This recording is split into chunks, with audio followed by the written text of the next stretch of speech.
Well, let's see a long one, so they'll have to make use of those clocks as much as they can. Ooh, yes. I definitely would like to see a ped seed tonight. That would be entertaining. It looks like we're off. Smoke finding bombs in Link's house, so always good to find that right out of the gate. Now, as you can see, they start off the timer with 10 minutes. I believe the timer, like, there are enough clocks in the game to take you up to, like, an hour and a half. So, they'll probably run out of time at some point. But when that happens and how they'll make use of clocks will prove pretty interesting. Well, and also bear in mind, if you carefully plan your movement or if you're good on execution, there are times where as long as you're very careful, doesn't matter if you're in one-hit KO status or not. Just take your time and, execute properly. Yes, indeed.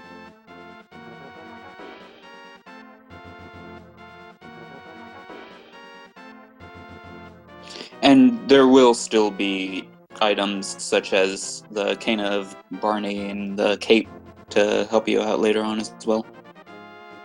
Oh yes, assuming they find them in the first place.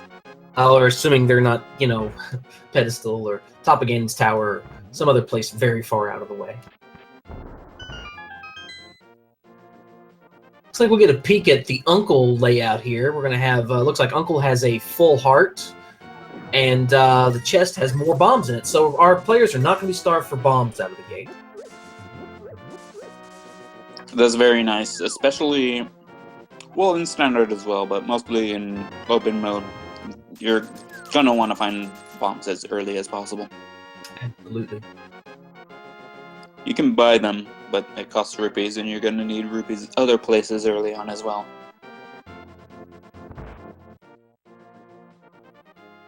Now it looks like Smoke is going to be opting to bomb this hut down here to try to farm for bombs. That's normally a very good money-saving measure, but they do have quite a few bombs accessible right out of the gate. So I don't know how this play is going to necessarily save him time or not.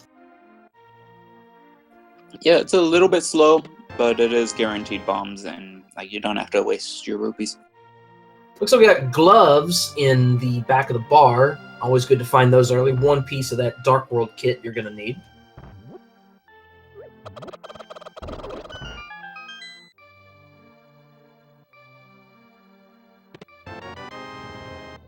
And in a chicken house, you're going to find a big bomb bag so you can carry even more bombs with you.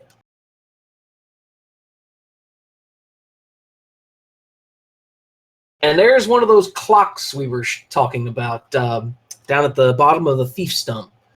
Gonna add, I believe, is it 4 minutes onto the clock? I forget. I want to say 2 minutes based on what his clock's at right now. And can you believe we have the cane 5 already? minutes? Wait, he started at 2 minutes, or he started at 10 minutes and has been going for 2.5 minutes. So, you do the math. I don't know. I believe that's 4 minutes. 3 minutes? 4 minutes? Okay. Something like that. But big find for our runners there, finding the cane of Samaria in the mushroom spot. So the cane accessible very early on for our players. We're going to be very glad to have that.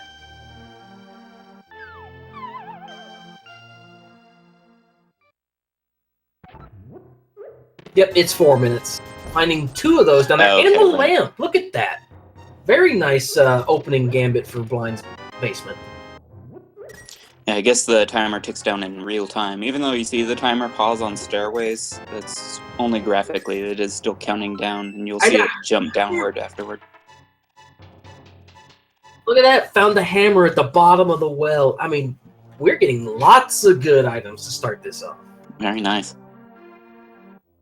That's especially good because we haven't found a sword yet. So the hammer, remember, a little bit of a wonky hitbox, but it does deal tempered sword damage. So they're going to be very glad to have that to start this off. Also, another piece of the Dark World kit. Now, really, we just need Moon Pearl, and we can go to the Dark World.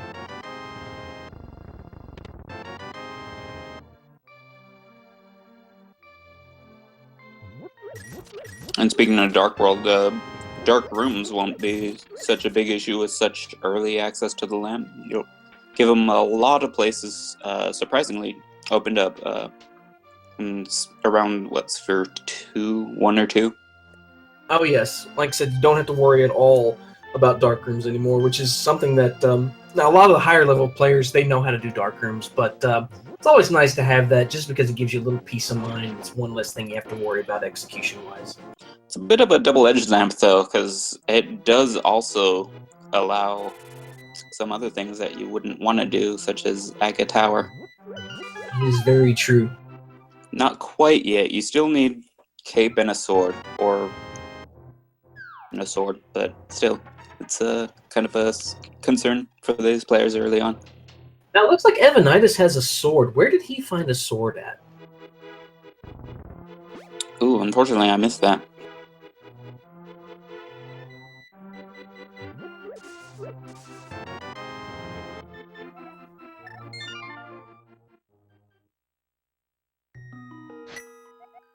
It might have been... Map check! Look at that!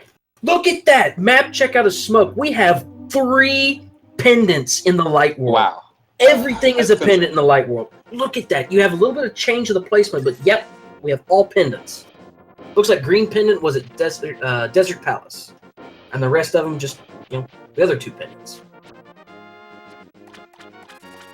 Well, a lot of people say, like, one of the most unlikely potential things for a pedestal to hold is the Moon Pearl, and so far we have the setup for that to be allowed. Folks, you could have a pearl on the pedestal. I mean, get your hype indexes going. How crazy would that be? So we're gonna need book, mirror. Well, maybe not book if we find Titan's mitts and flute. Because you could still access the back of desert without the pearl. You just can't really do anything in the dark world of Mire. Yep, you would just, like you said, you would need Titan's mitts and a mirror to be able to get back there. Also, bear in mind that if it's going to be a pearl on the pedestal, we would need to find boots early too. Assuming that desert's not boot locked. Or assuming that desert is boot locked, rather. Oh, that's true. We are going to need a lot of items for that to be a possibility, though. We're going to need bow as well. Of course, mirror to get up the mountain. Let's see, we already got the lamp to light the torches in desert and Hera. Dark Shadow Rage, to answer your question in chat, I would love a Master Shovel at this point in time. Give me all of that Master Shovel. That'd be pretty good. And then put the Moon Pearl in the dig spot.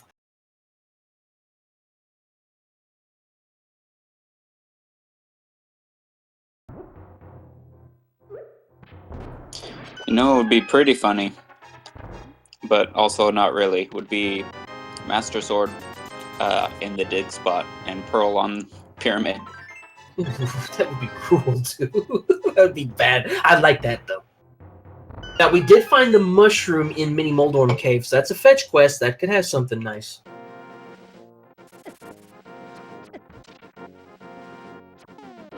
Ooh, with Samaria and Hammer in hand, he can use that mushroom for a different fetch quest altogether with a bit of glitch. Uh-huh. You could get in a bat check. Although I'm not sure if that would be anything that's logically required. I believe in no glitches mode that it's considered outside the logic until you find powder. But, I mean, hell, we could find powder.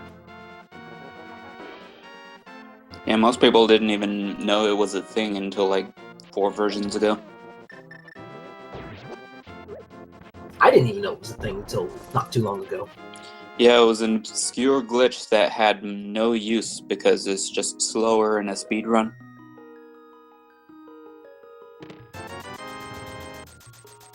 Finding 3 hundo in the Ice Rod Cave, so the fridge has some money stashed in it. We could see a Zora check here pretty soon, although logically the only thing we can get to back there so far is just the Kingfish himself. It can always give you a bit of an advantage, though. It could very well have... It could have progression that you're not supposed to get yet, but it's possible. Very true. The Or okay even guy. better, Oh, go ahead. I could have like a sword or something just to help out. Oh, interesting. Did you see that hook shot on the Lake Hylia Wow. Island? Now, even though they can't get it right now, that's very nice to know. So, like, it's almost as good as having it. Just knowing that you're going to be going up the mountain as soon as you get that Dark World access and Pearl. Absolutely. Now, Evanidus is And going to be... Flippers. Oh, sorry. Not to cut you off. Evanidus giving us a tour of Escape. Now, Escape, remember, can have 6 items in it. So we'll get some fresh real estate going here. We could find lots of goodies down here. I believe most of the players, if not all, have already checked the back half, but I don't recall if they found the map, but they still need... they still have a key left to find. I believe they did find the map in the back half, but let's see here. Okay. Smoke also giving us a peek. Nope, there's the map right there. Never mind, I lied. Aha! So we got Zelda's chest and then the Dark Room chest. Last 2 to check. And one of them has a key. Okay. So if this is not... Actually, this Zelda's cell cannot have a key because of the way you could potentially use keys to lock yourself out of Zelda's cell, if I remember correctly. So this actually, I'm pretty sure, has to be the last item. I think you're right. Just a nickel. And unfortunately, OKGuy taking a death there. That's the risk of fake flippers. Fake flippers puts you in one-hit KO mode. No matter if you have time left on the clock. You take one shot, boom, you're down. So chat, please give us your capital Fs. Let's pay respect to the OKGuy and hope he gets back up on his feet and gets rolling again. This is version 28, isn't it? Huh? I just realized in version 28 there was a bit of a change where you actually can lock a key behind a key door, provided that there's no other item along with that key. Yeah. So I guess that might come into play at some point later, like especially in places like Pod. Now let's see what the witch has for us today. Just a clock. And in Sahashula's closet, we have full hearts, a big bomb bag, and just 10 arrows. So, Saltarello not really paying off today, unfortunately.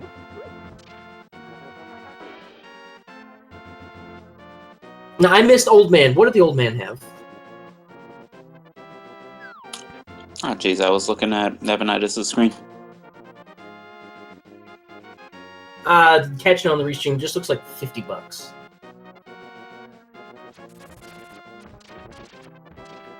That's pretty nice. He is, he's got plenty for Zora, and he will have probably enough for Kiki later on. Hey, look at that. Flippers on Spectacle. Nice. A little bit of scuba gear up there. Unfortunately, that means we need the mirror before we can get those.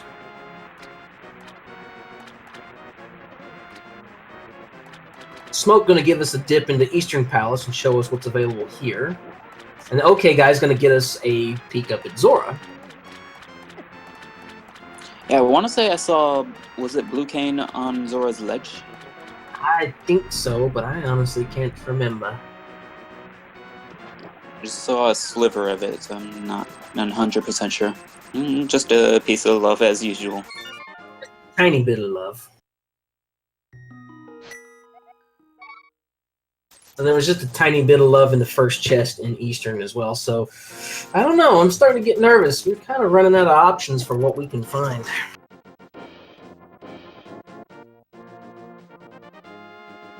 If this is indeed going to be a Moon Pearl pedestal seed.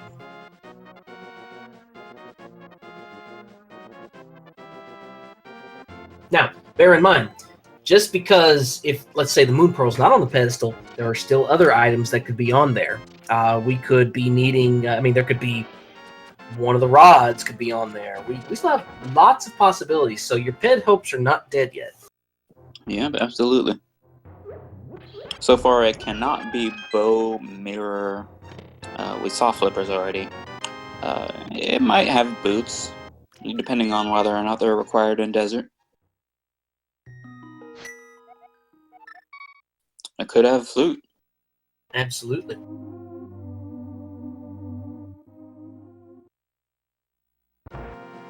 Or it could have cape to get you to Aghanim to get the pearl on pyramid.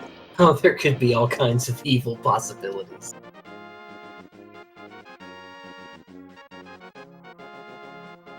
Looks like Eastern Palace was pretty much rear-loaded.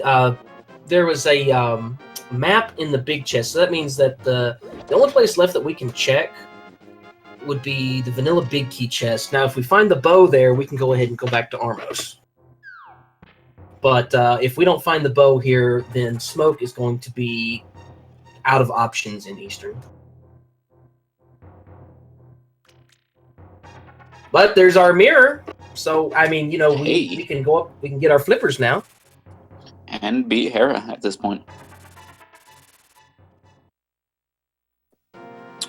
Wait, Smoke can't, because he doesn't have a sword yet. Oh, no, he can use hammer. Yep, got the hammer, so that'll work.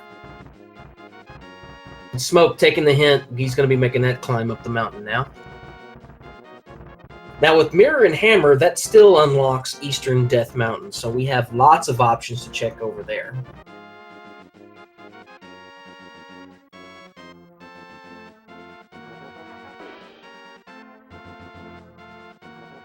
Yeah, sorry if I'm a bit distracted. Got a bit confused earlier. We got a lot of cool stuff going on here, too, and I believe Smoke is the only one that has made that Eastern play other than Evanidus being there right now. Duke's probably going to make it at that point. I don't know, has OHKO gone there yet? Nope. Because he did the fake flipper to Zora and found his piece of heart. I'm sure he won't be too far off from checking Eastern. It's it's often a key play in most recent versions of Randomizer. Right. I do give the edge to Smoke at this point, though, because he has the mirror in hand, and now that he's just now going up Death Mountain, he'll be able to get a lot further than everyone else did. So, slight edge to Smoke right now. But we still have lots of rando left to go.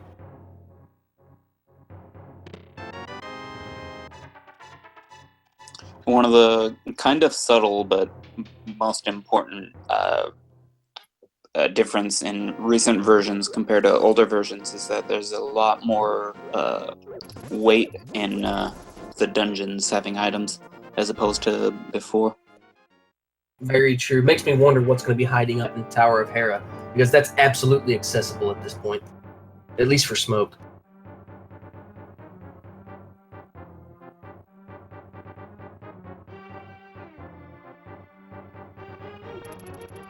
Now, I have a question for you, Jagger. Let's say that Smoke is able to get to the Dark World, but of course he'll be in bunny form.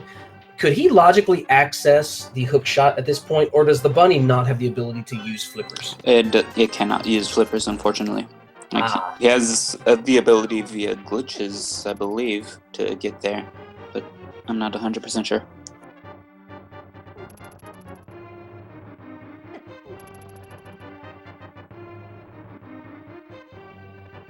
25 years later, still learning a lot of new stuff about this game. It's one of the nice things about this mode. It gives you a nice fresh spin on a classic. Especially because of how open it is, you can learn a lot of things that just wouldn't have come up just because it creates new situations you could be in. Absolutely. Now it looks like we're going to be finding the big key in the basement. So it looks like if we're going to find any items here, they're going to be on the upper floors of the tower. At least everyone has to do this. Very true.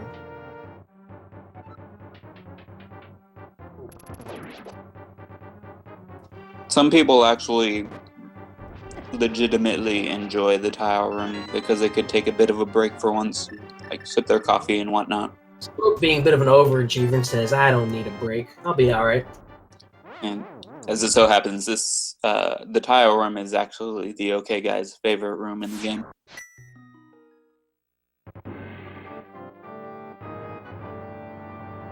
TheOkayGuy giving us, I believe he's going to be the first to check out the dark room.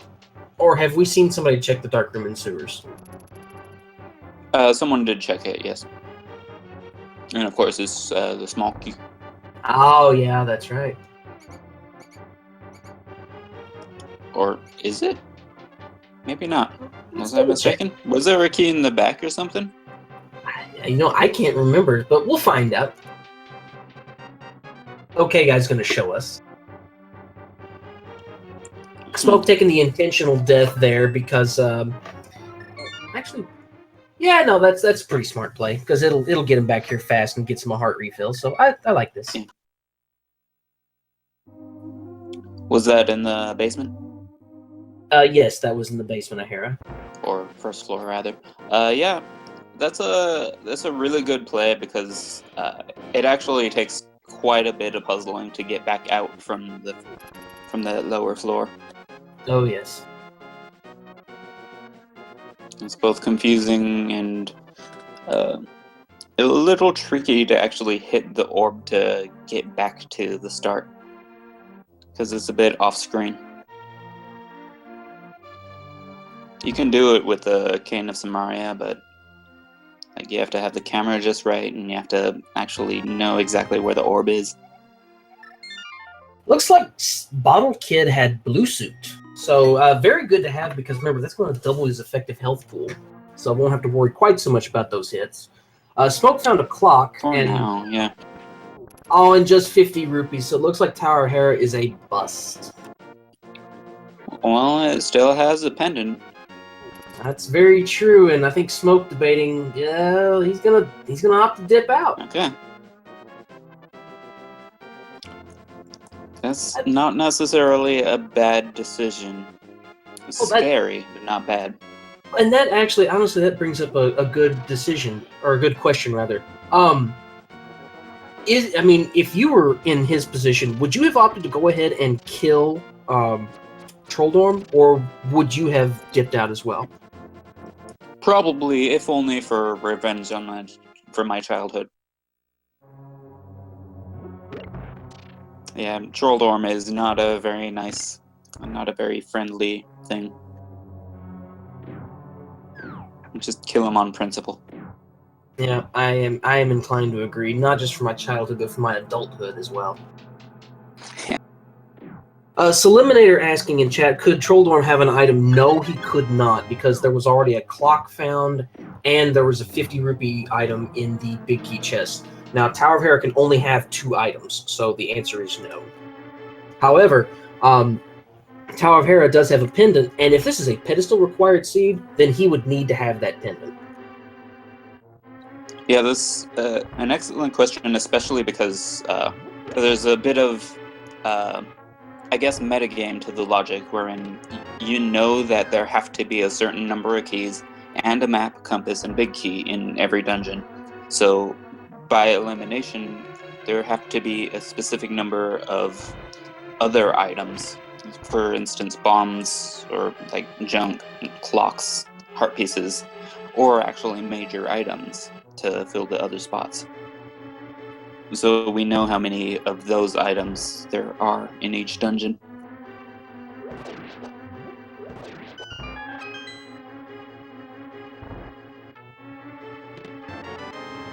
Looks like Smoke opting to use the Cane of Samaria to provide like a little bit of a bulwark, trying to push that past Trolldorm.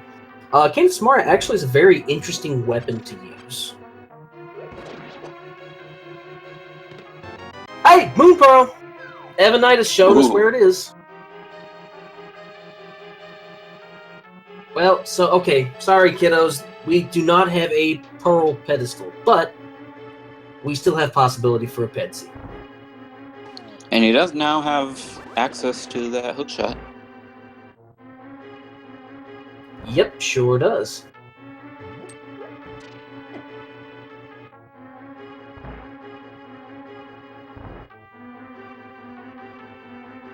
Yes, Moon Pearl now provides full Dark World access because they have gloves, they have hammer.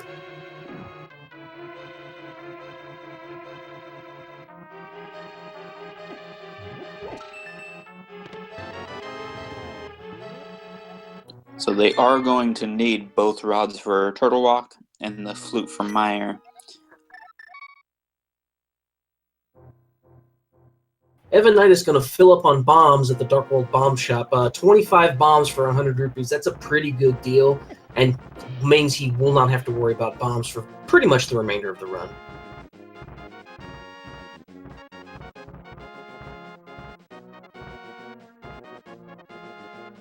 Also, going to give us a tour of the Hype Cave, which may or may not be hype. Found a clock, and a piece of heart, and a flute. That's pretty hype. I'd give that a 7 out of 10. That's pretty hype. The clocks are pretty handy. Sword.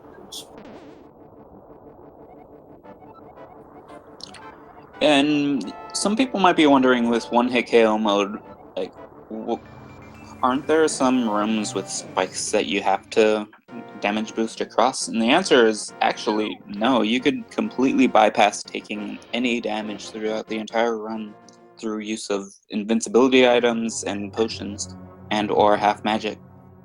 Even Spike Cave up on Dark Death Mountain, they added to the logic, I want to say like 5 versions or so ago, that you have to have at least half magic or a bottle to buy a green potion in order to restore your magic. You might also wonder, don't you have to disable your... Don't you have to switch off of your item to use those? And that is true, but there are actually safe spots behind the torches you could stand on that don't have spikes.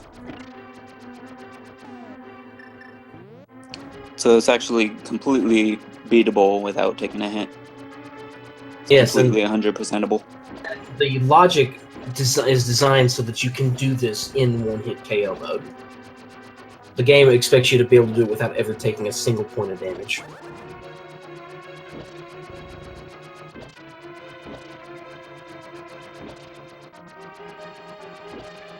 Now, Evanidus giving us a Dark World map check.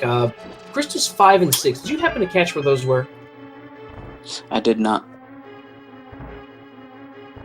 I'm pretty sure they're in the Dark World.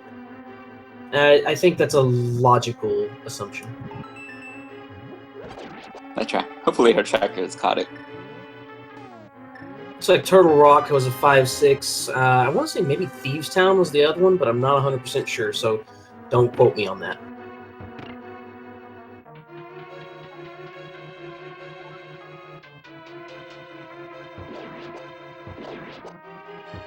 And big shout out to our trackers Cyclone and Dark Fowls. Without them, this would be much more difficult to commentate, much less to follow for the viewers. Well, and I appreciate those boys doing that job down there, because I'll take the commentary booth any day. I couldn't do their job. Smoke gonna be getting his swag duck on. Be checking the witch too, and gonna be slightly disappointed, I guess. Although she had a clock, didn't she? I believe so.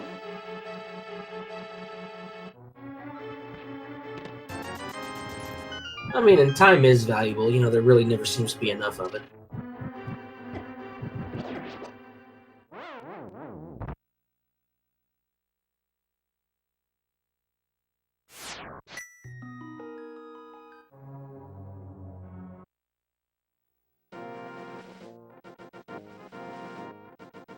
And yes, chat pointing out, we are almost a half hour in, and we still haven't found a sword.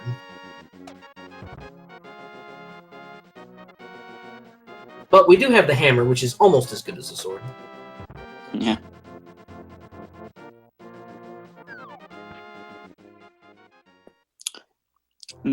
Surprisingly, a lot of the items in the game work pretty functionally as weapons as well. You don't really think to use them because you have a sword in the vanilla game, but they're super useful. Well, anybody that's wanting to have a good time, absolutely play swordless mode on here. It'll make you see the game in a whole new light. It might also make you tear your hair out for the first few times you play it, but it's still fun. Do it.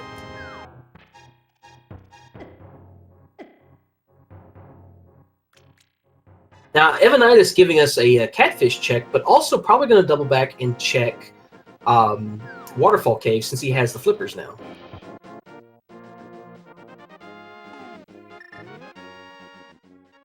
Hey, mittens! Middies, kitten lifting mittens on the catfish. Nice. You know that old That's adage? really out of the way, too. It's something some people just avoid their entire runs. Well, they say there's an adage in Rando, never check catfish. Don't take that advice on this seed. Always check catfish. Sometimes.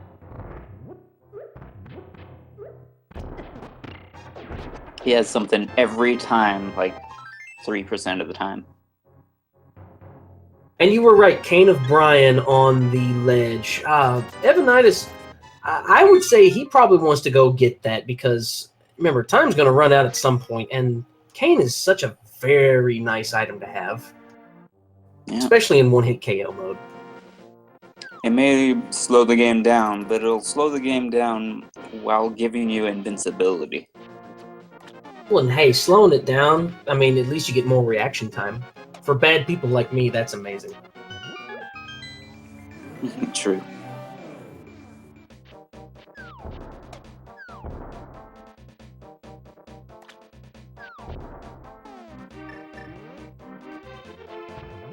And Evan is indeed going to elect to pick up the cane. Again, I think that's a very smart move to make.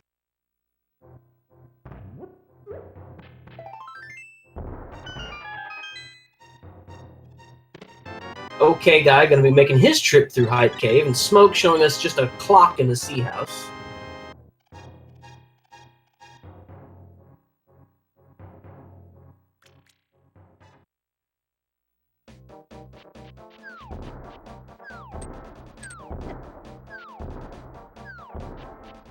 And the bacon coin in the bombable hut. Now, we haven't seen what we need to get into Turtle Rock or Mire, but we have at least one of the three possibilities now.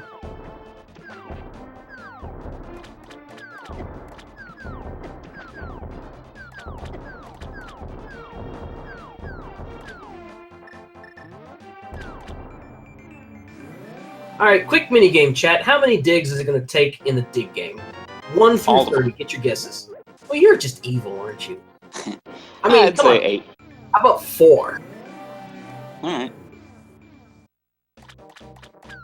Geez, 4. You're half as evil as me. I think it's a slightly lower percentage than that.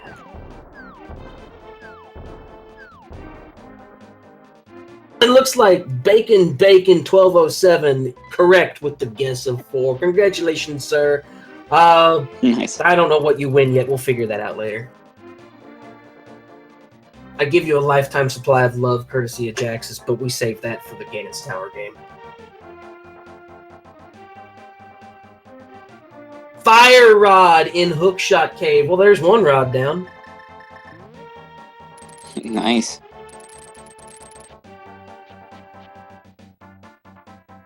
A pocket watch and some love. And some more love. So lots of love, hot burning love, and a pocket watch. There we go. I think that's more hype than Hype Cave was. A lot of things tend to be lately.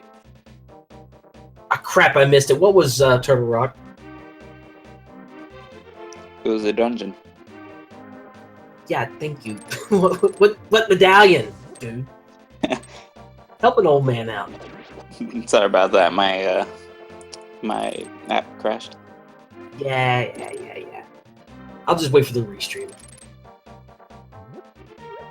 And I still missed it. I'm so used to it. God, chat, help me out. Was it Quake? Okay, it was Quake. The bacon coin. Okay. Now, Evanidus is going to get through Spike Cave here. You definitely want to get this out of the way before your time runs out. So yeah, I like this check.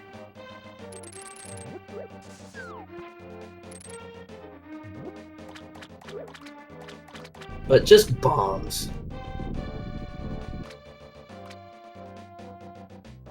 Oh, man. OHKO Guy picking up his kitten lifting mittens. Gonna go ahead and make his swing through Zora. Smoke, I guess, gonna be going down to. Wait, no, he hasn't picked up his hook shot yet. Should probably go get that. Or wait, does he know? Has he seen it on Hylia Island? He might not know where it's at. Ooh. With those flippers in hand, I'm sure he'll check eventually.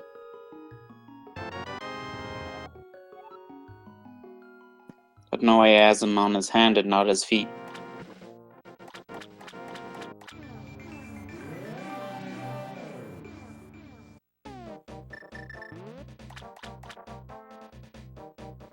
Well, I guess he has boots on his feet.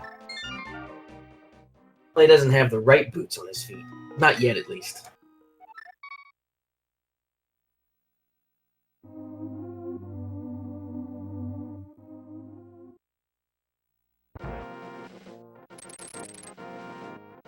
Duke gonna be checking Hype Cave, and Smoke, I think, figured it out and said, hey, I need to go get that hook shot. That might be important.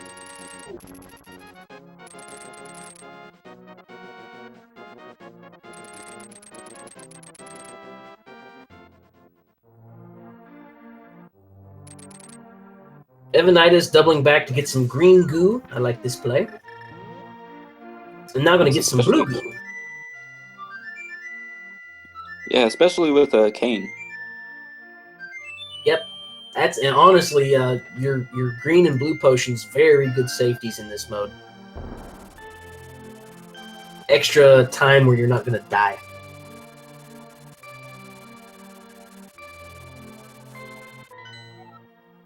Now with Fire Rod in hand, I think Evanidus is gonna go down to the deep freeze and check out what's down there.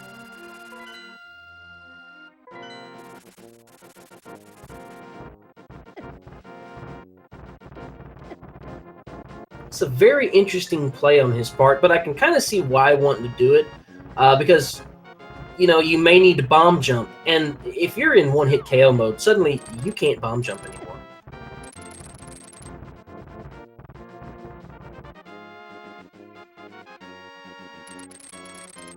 So I do like the early Ice Palace play. Go ahead and get it out of the way, get it off the table. Yeah, it's a really dangerous one in one-hit KO mode.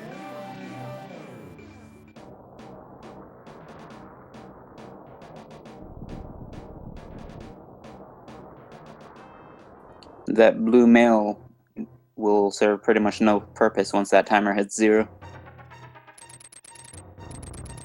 Yep, at that point, you might as well be wearing rice paper.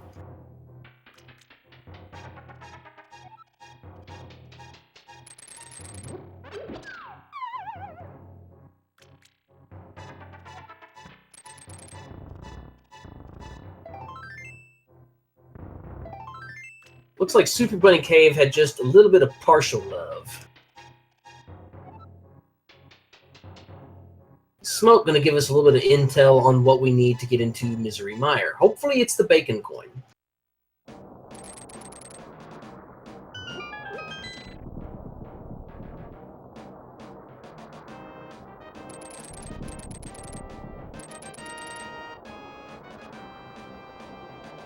It is indeed the bacon coin, so, well, we just need... Oh, nice.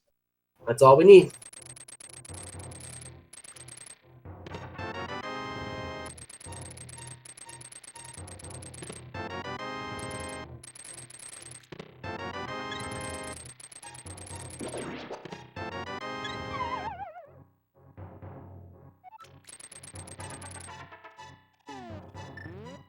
Smoke gonna go ahead and opt to go in Desert Palace. I do like this because remember it's a green pendant and you can make a quick dip in from the left side.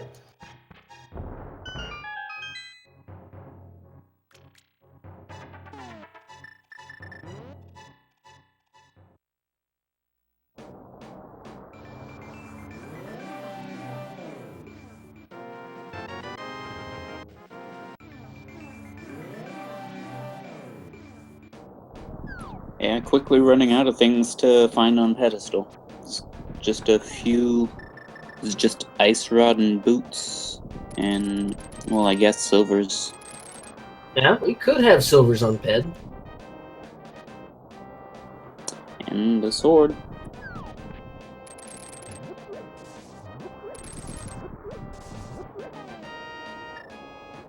Wait a second, where did Smoke find that sword? That was Desert Palace, wasn't it?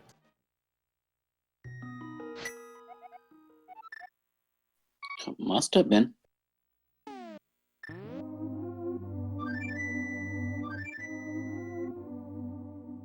Oh wait, Banana Derp making a point. We cannot have boots on pedestal because boots are required to beat Desert Palace because it's boot locked. Oh, it is? Okay. Yeah.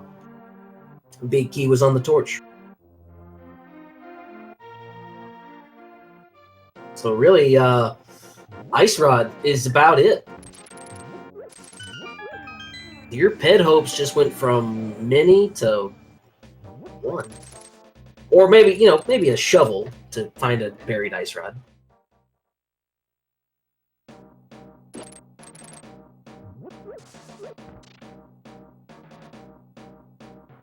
Now we got Duke and OKGuy checking out Skull Woods. Typically, it's statistically speaking, a very good dungeon to check. Statistically, it does have a lot of items in it, but, could be a bust. We'll have to wait and see.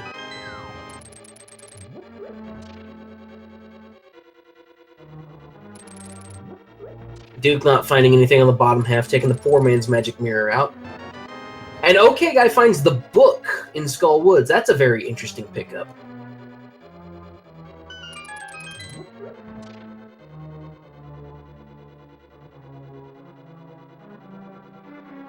So here's what I'm thinking. Bear with me here. We got Ice Rod on pedestal, book on Trinex, and 2 swords in the Pyramid Fairy, and the other 2 in Buchanan's Tower. Only problem with that, OKGuy just found a book in Skull Woods. Well, sorry, not to dash your hopes and dreams, but nope. Alright. But you could be right on the first one. We could still have Ice Rod on pedestal. Although I would like to see a Master Shovel with Ice Rod in the dig spot. That would be extremely cruel and very entertaining to watch.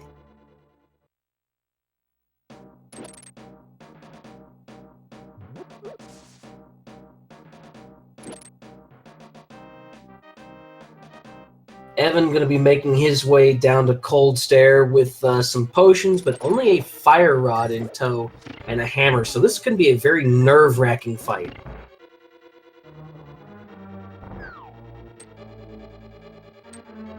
But, I mean, doing a very good job getting those 2 early hits on Cold Stair, hitting all 3 globes. Gonna go ahead, fill up here on magic, and use the fire rod to finish him off at range. Very, very good execution on this fight so far.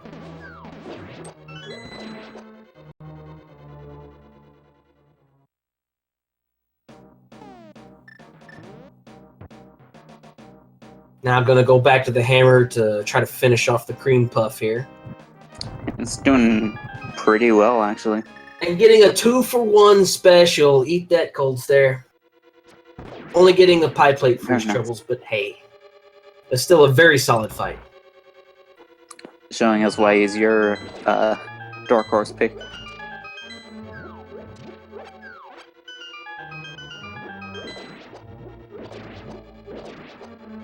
Holy crap, did I miss a bow? I must have missed a bow. Where did we find the bow? Looks like the big key chest in Skull Woods. Ah. I think I need to go to the penalty box for a few minutes. That's a very nice find. Yeah, I missed it as well, just watching that Cold Stair fight. The OKGuy and DukeFireBird both have it.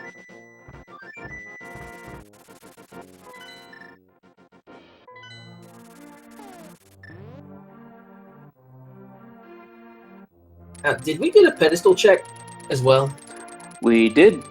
Unfortunately, on my end, it was illegible. I don't know if the tracker saw it. I think it is Squatto. So sorry, folks. Ped is dead.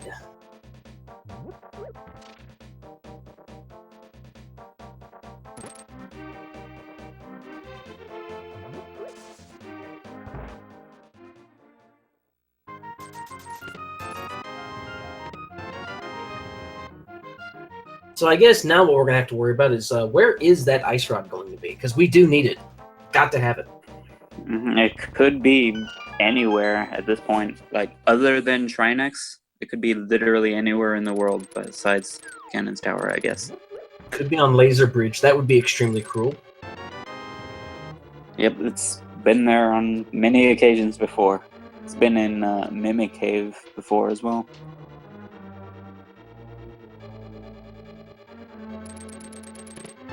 Well, let's It see. could be with Salad Shooter.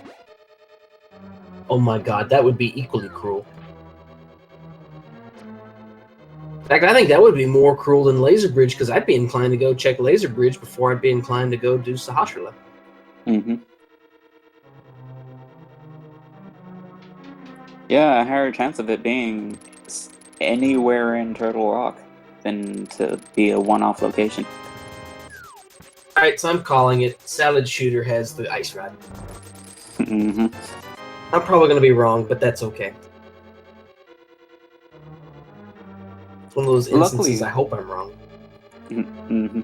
Luckily, the green pendant is not at desert, so it's not a super long process to get the green pendant. Very true.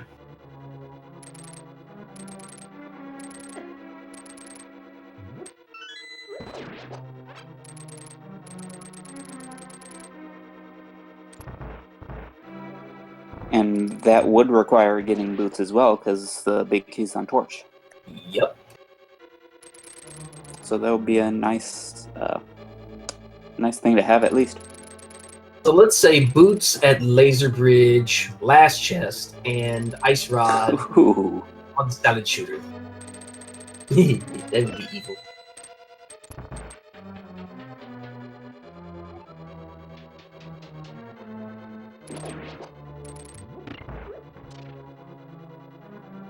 You couldn't gamble even if you wanted to.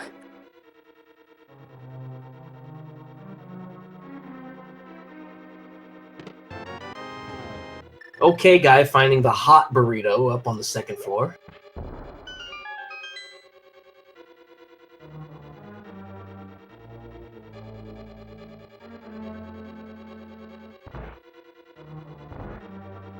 Hey, was that a shovel in the vanilla spot for Big Key in Palace of Darkness? Well, I'm about to find out on the restream here. I think it's very important information to have.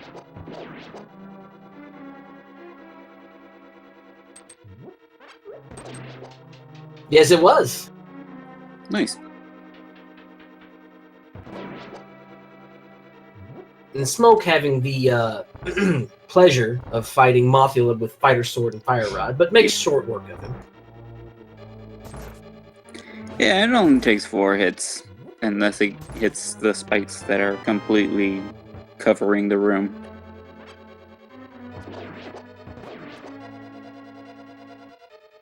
Duke giving us a peek at the back part of Palace of Darkness, and Evanidus showing us left side of Swamp. So, man, our runners are in 4 totally different spots right now. I'm going to use that as my excuse for why I'm missing everything. That's the beauty of Randomizer, and that's why we have 2 trackers.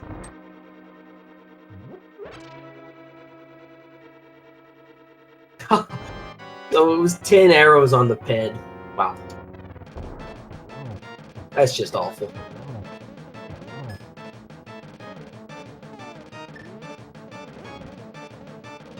And Dargon asking if one-hit KO, can a fairy save you? Yes, a fairy can. And getting revived from a fairy is actually a pretty lengthy invulnerability time as well. Absolutely right. An okay guy resorting to cane strats on blind. One of my favorite ways to kill that guy. Girl, person.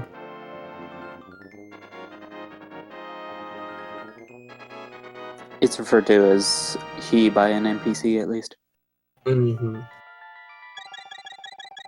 We'll go with that then. Just taking on the form of a maiden.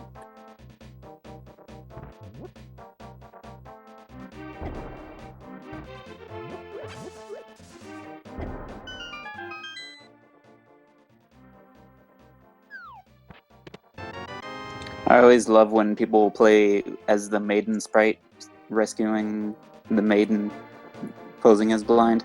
And I always like to wonder, which one's the real maiden? We shall never know.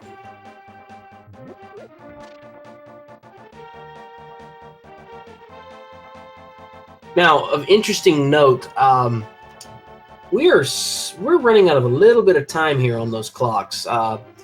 Thankfully, Evan's finding some more to keep himself going, but Duke's only down to about 5 minutes or so before he enters danger mode. Yeah, that's a good point. What dungeon are they going to run out in? Well, we haven't seen a lot of dungeon clears, so pick your poison. Yeah, I did say it would add up to about an hour and a half, but that's only if you find all the clocks. Yep. I'm not sure, if the time's been adjusted. Now, OKGuy in Peg Cave found Bombos medallion. Now, when he gets to Ganon's tower, if you're in one-hit KO mode, that Bombos coin is actually very handy to have. Can take a lot of the guesswork out of clearing those gauntlet rooms. I mean, you could call it a dud, I guess, in that it's not really, strictly speaking, required. But boy, you know, it's nice to not have to dodge around in those gauntlet rooms. Assuming that you're in danger mode at that point.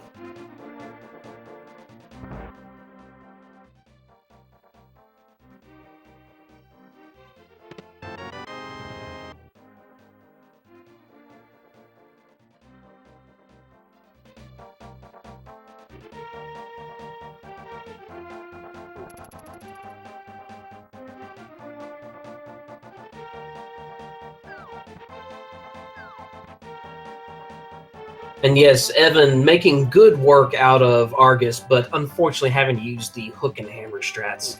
And that eats up a whole lot of time.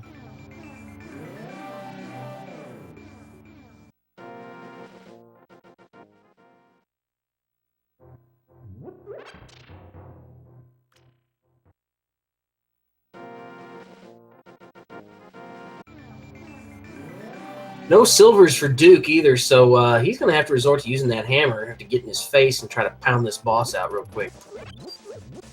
Thankfully, he's not in one-hit KO mode yet. Oh, jeez. Well, you want to talk about a stressful boss, that would be...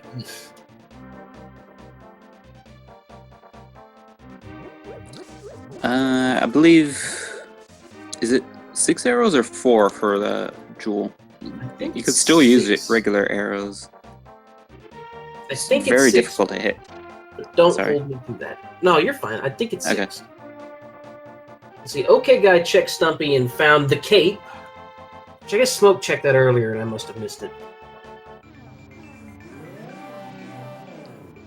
I remember older speedruns went with just regular arrows on this guy. And yeah, it is very difficult. I've tried it once. You can fire him as soon as the other one hits. It's just you have to be really close, and he moves around a lot and really fast. Duke making the choice to go back to Eastern. I don't think Duke has checked Pedestal yet, has he? Nope, not yet. Well, this could be very interesting, although I do believe Armos does have an item, so, I mean, we'll see, but... oh boy.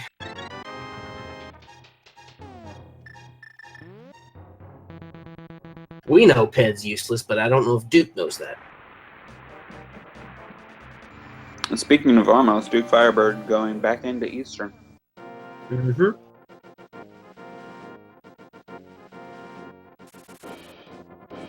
And he knows there's nothing on Pedestal as well, but he also knows there is an item on Armos, so that's probably why he's doing it. Pretty big gamble, I would say, but, I mean, it may end up paying off. You never know. Could be the Ice Rod. Yeah. And Duke gonna have to really haul it now because he's very close to danger mode.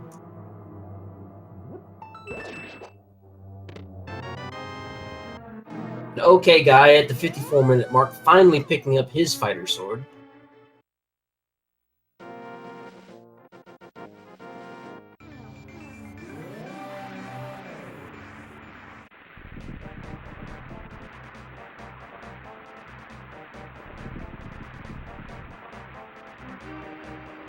And I think Duke is going to run out of time right in the Armos fight. So, oh boy.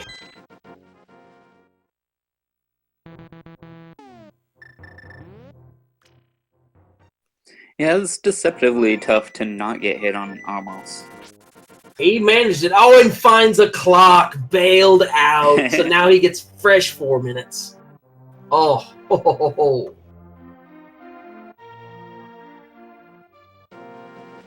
Yeah, the nice thing about the way DukeFireBird is routed is even though he's low on time now, that's because he hasn't checked other places where other runners have found clocks.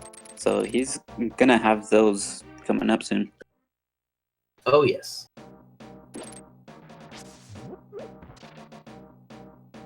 And in a way, that's actually gonna give him more time. If he runs out now and then finds a clock later, you don't go past 0. You're just stuck at 0 until you pick up another clock. So he'll have a full 4 refresh. A very good point you make. So again, it becomes more of you want to try to have your danger mode in places where you rely more on execution to not get hit. Yep. At least the easier areas.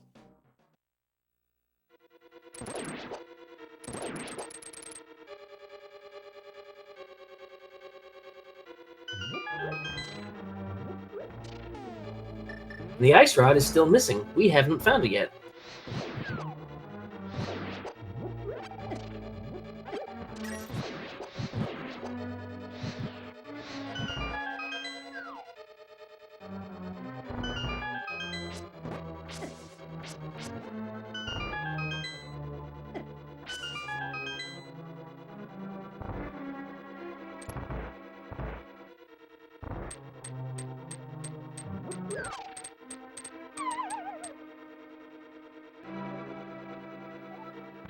So do you think anyone's gonna finish up Desert once they get boots? Probably not. At least not for the interim, just because you're gambling one item at that point. So I think that's going to be like a last-ditch play. If they don't find Ice Rod anywhere else, I think that is when Desert's going to come into play, and that'll be just in the odd chance that it's on Sadahada Bing Bong. Mm-hmm.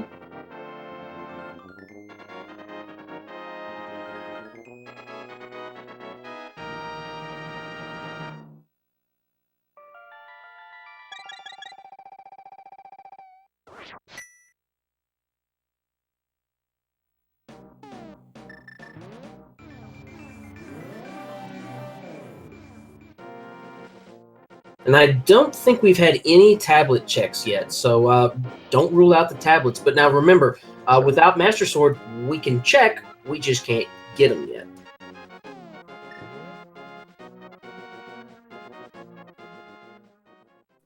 And it's almost as good to check the tablets without being able to get them, because most of the time it's going to be junk. You just want to be sure about it. I mean, intel is very valuable to have in this game. You know, just knowing something, I mean, it can help craft your routing for the rest of the game. So I always like knowing where, you know, the things you can account for, you always want to account for. And if it does happen to have the ice rod and you read the inscription and figure that out, then you're going to know that book's all you need for go mode at that point, basically. Just book in another sword upgrade. Or, yeah, sword, sorry.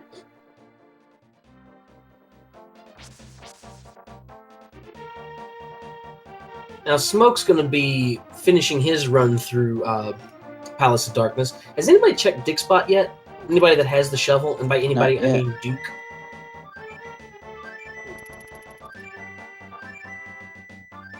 could probably route that in with a purple chest tour.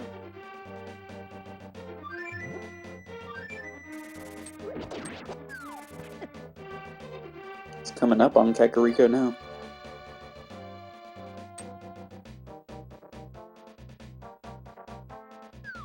Well, although it's not the way I would have wanted to get there, Ice Rod could still be in dig spot.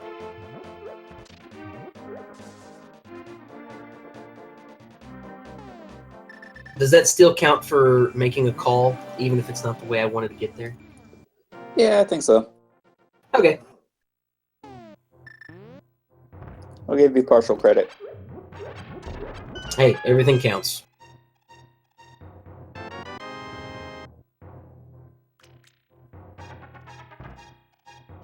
Well, Duke's gonna hold off at dig spot check as of now. He's gonna be heading into Thieves Town.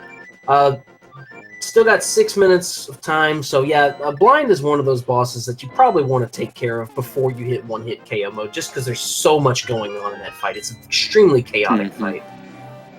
So I do like this play. Especially if you pass up on the cane. Well, he does have the Cane of Brian, but again, that's still, it's a lot going on in that fight, and the Cane of Brian does use a fair amount of magic. So I like this route. I like this play. I think it's very smart.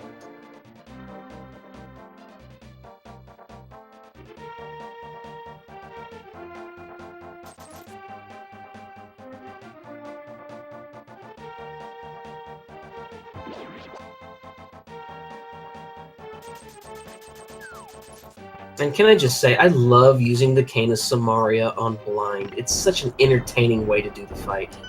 Yeah.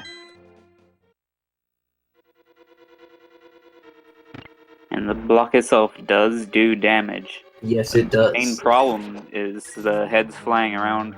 Like, as they pass through it, they'll... well, I mean, the block will attempt to do damage, and it can only do so many hits before it disappears, so it tends to disappear pretty quickly in the fight.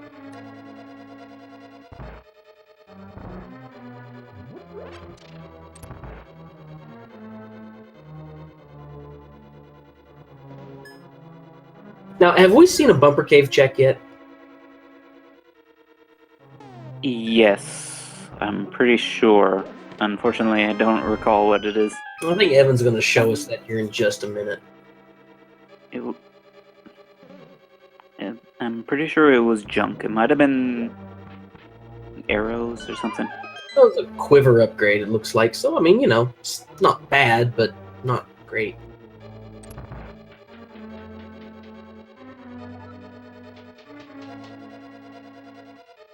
Critically acclaimed, asking who's winning, that's kind of hard to call at this point. I don't know, Jagger, who would you give the edge to right now? I want to say Ganon. They're pretty darn close to 1 AKO mode. That's just like one hit away from killing Link.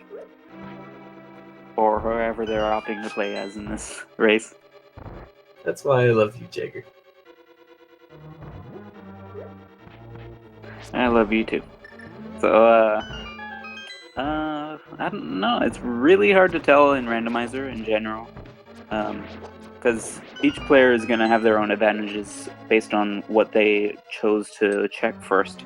But they're going to be checking what each other have already checked eventually anyway. Quirky Geek, Shovel is in Palace of Darkness. It was at the Vanilla Big Key chest. And yeah, as getting back to what you were saying, Jagger, it's too close to call really right now. I mean, there's just so much going on and such a vast divergence of routes. It's just there's really no way to assign an edge at this point.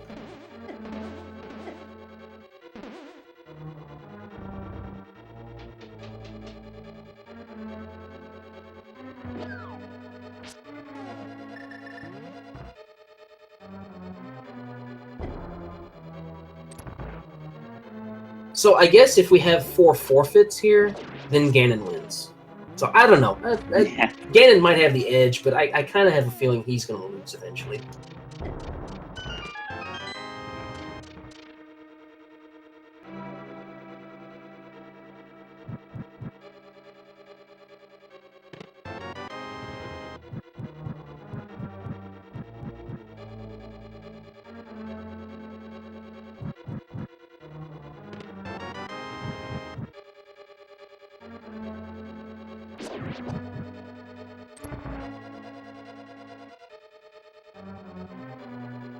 Now, Smoke, with Hookshot in hand and Bacon Coin, is going to give us our first dip into Mire.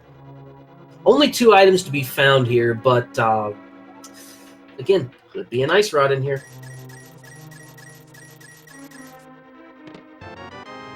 Now, if you're Smoke and you don't have silver arrows, how are you looking at tackling the Vitreous fight at this point?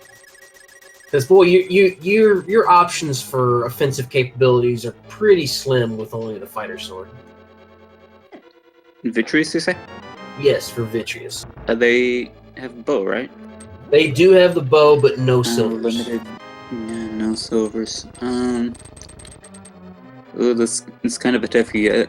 I think starting out with the bombs would be great. Like, it would technically be faster with the hammer. It's just, it's pretty difficult. I think it is a bit easier to fight Vitreous with a hammer as opposed to other bosses because the eyeballs do tend to move into the hammer's hitbox, which is nice. But you do have to hammer upwards while things are coming at you diagonally and sideways and every which way. So bombs would probably be easier. Bear in mind, unless Smoke finds a clock in here, when he gets down to Vitreous, he will be in danger mode. Oh no. So that adds an extra layer of fun to this fight. So I hope the only truly safe way is cape and spin slashes, but that's not, that's a lot of magic usage. Oh, and again, only has a fighter sword. Mm-hmm. So you have to wait to charge up the spin attack. So Hopefully. You'll get, what, 5-6 spin attacks in before you run out? Yeah. I hope he finds the silvers in here. That would make his life a whole lot easier.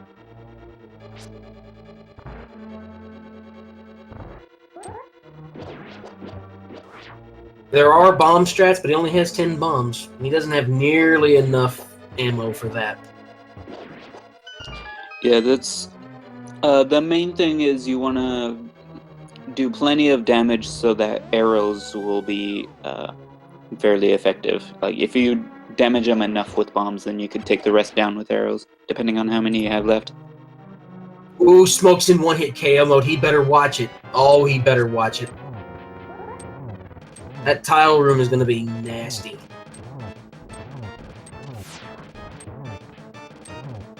Oh, no! Oh, taking the tile to the face. That changes things.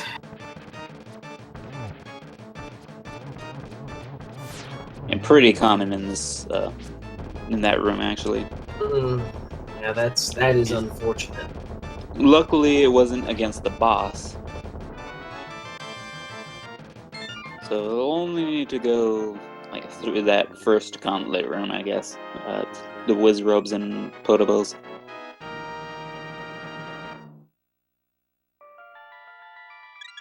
Gonna have to be very careful now. OHKO is also in the danger zone.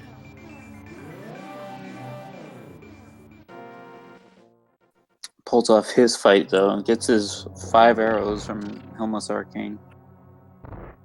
Now, OHKO, interestingly enough, opting to do Armos at this point. Now, it'll be kind of nice because he will get a clock out of it, which will put 4 minutes back on there, but he doesn't have a way of knowing that. Or does he?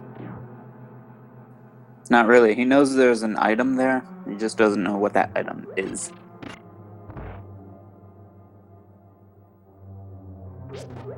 And getting through... Like, normally you go through this dungeon with 3 hearts. But that doesn't mean you're going through on 1-hit KO mode normally. So this will be different than you kind of used to.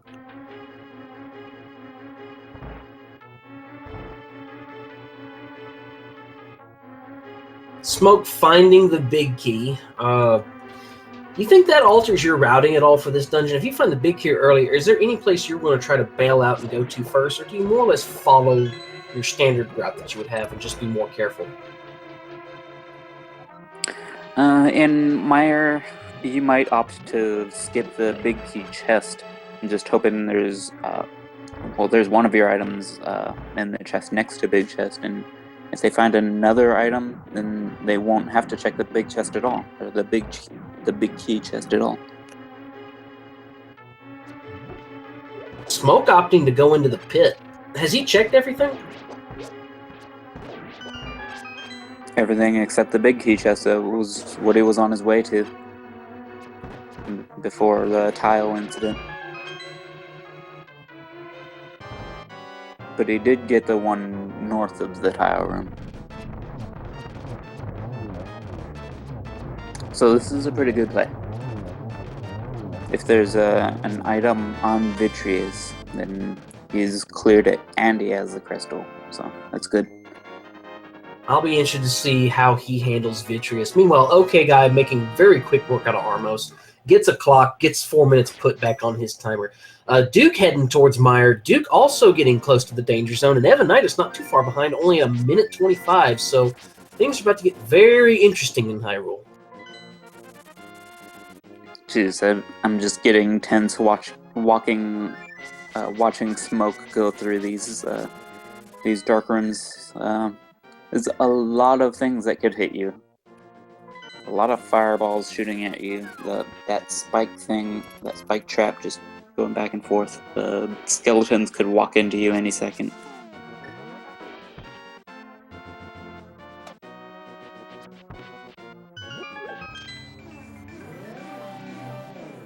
There's a reason those are the hardest dark rooms, and it's not just the dark.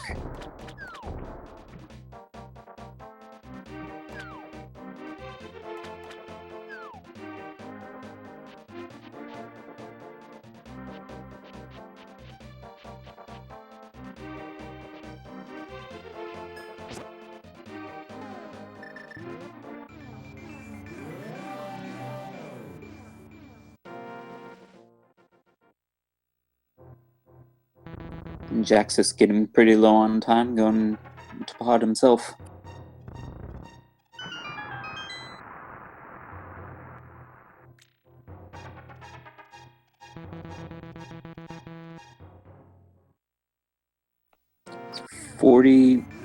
Went in with, I think, 49 arrows into the Vitreous fight. Sorry about that. Efficient. Apparently my router is also in one-hit KO mode. Oh, jeez. Thankfully, I got back in time to see this Vitreous fight. It looks like he's using arrow strats, which yeah, is you smart. have enough. I want to say 3 arrows per eyeball, and if that's the case, then I want to say 9 eyeballs is 27 arrows plus 8 more for the big eye. So he has enough. He has enough to miss a few and still get it. Oh no! Oh no! Oh, taking that unfortunate lightning bolt to the face.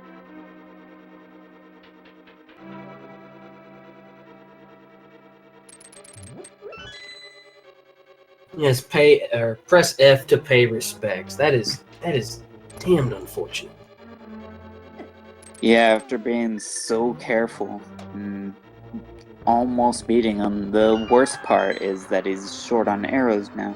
There are some going through the dungeon, but yeah, it looks like he's opting to leave and kind of hope he finds another clock in the overworld. It's kind of a nice thing about diving dungeons instead of overworld, is that the overworld is a reasonably safe place to explore.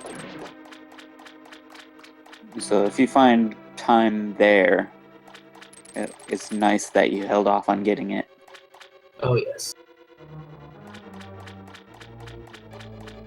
And now Smoke gonna opt to go to Swamp Palace. Now that could also have its own difficulties, but it should be fairly easy to at least get through the front half. Yeah, and with 6 items in the dungeons, plenty opportunity to find, at the very least, more time. And yes, Tazina Unknown saying that the fewer eyes Vitreous has gets more frequent with the lightning blasts. That is absolutely correct.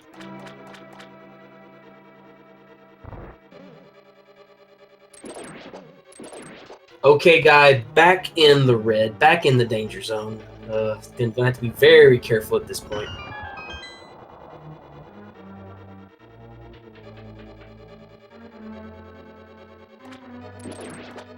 In fact, everybody at this point is going to have to be careful. Yep, it's getting pretty late in the run. They've used up all the time that they've been collecting. Absolutely everyone in one hit KO.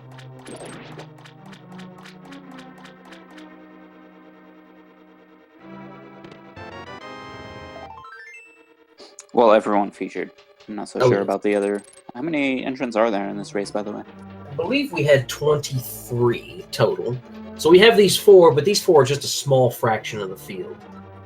That's cool. The OHKO finding time in the back of Swamp. It's a nice place to find it.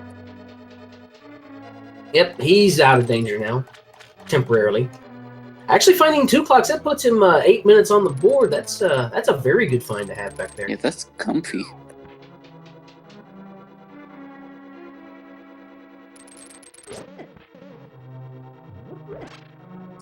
Getting his exercise in as the stairs pull him back down, so he has to walk back up again. Don't you love that glitch?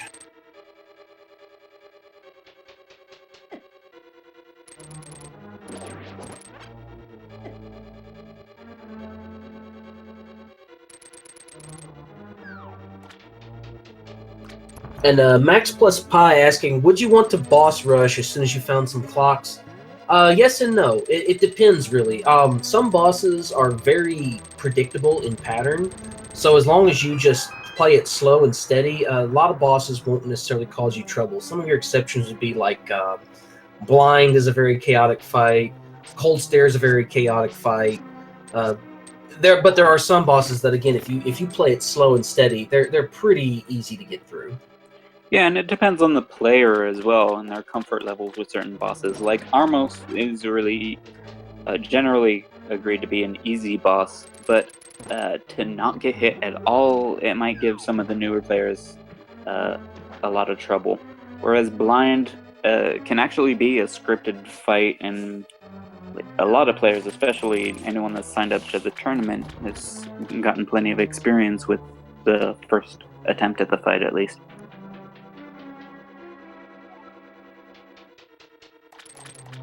And unfortunately, Duke took another death back there. So, yeah, kids, your F keys are going to get a workout here for a little bit, unfortunately.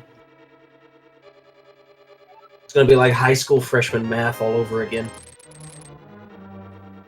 Okay. He did get the chest beforehand, at least.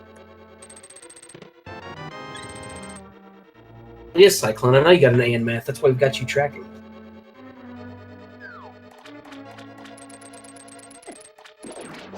And hi, Sajinx. Hi to everybody in chat that's giving shoutouts.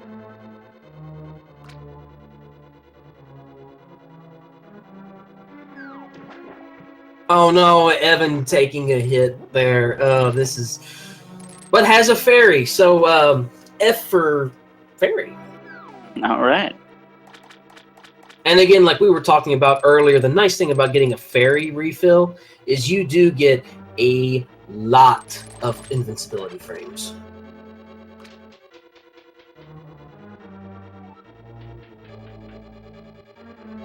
Yeah, it's way longer than just getting hit.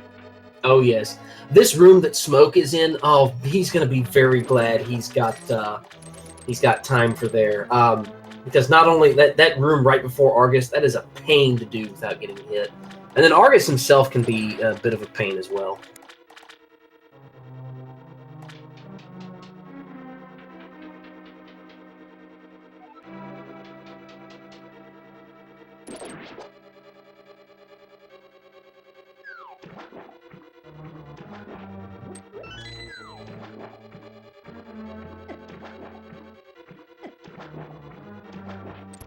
Now, going back to the board here, we really still don't have a clear-cut leader out of this group.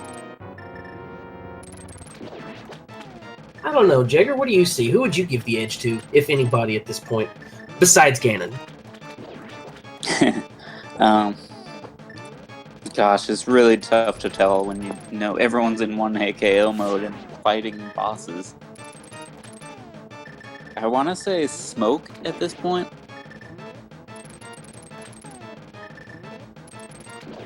As far as crystal dungeons completed, I do agree because I would say Smoke and OKGuy are pretty close to each other. Just because of the fact when they both get done with Argus, they're both going to have 4 crystals apiece. Although, to be fair, Evanidus also has 4 crystals, so I guess he's pretty close in there. Yeah, he is.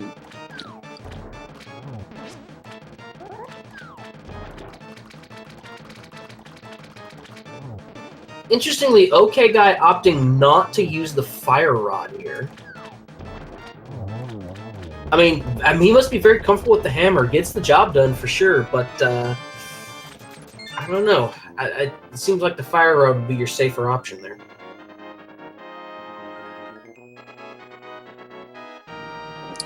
And yeah, Evanidus has more crystals. Well, has 1 more crystal. However, Smoke has also he's also explored Misery Mire quite a bit. That is a very good point.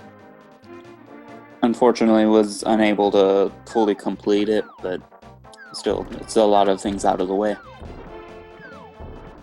Ooh, Evan! Oh God, yeah, that cape. Yeah, that cape is gonna get a workout. Having to use fighter sword spins on Helmasaur King. Oh God, get that bow out, man. You're gonna need it. Put 2 in his dome, quick. Going for the green potion refill and going back to fighter sword spins with the cape. Huh, interesting. It's a good play, actually. Can't blame him. I do like it. It gets the job done.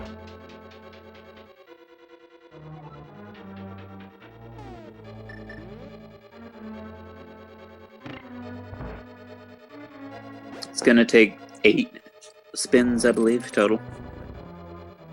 Or no, 4 spins, isn't it? Now, Duke, meanwhile, going to be giving a great big hi to one great big eye. Also going to be electing to use bow strats. No, Going it's in 8 with plenty spins.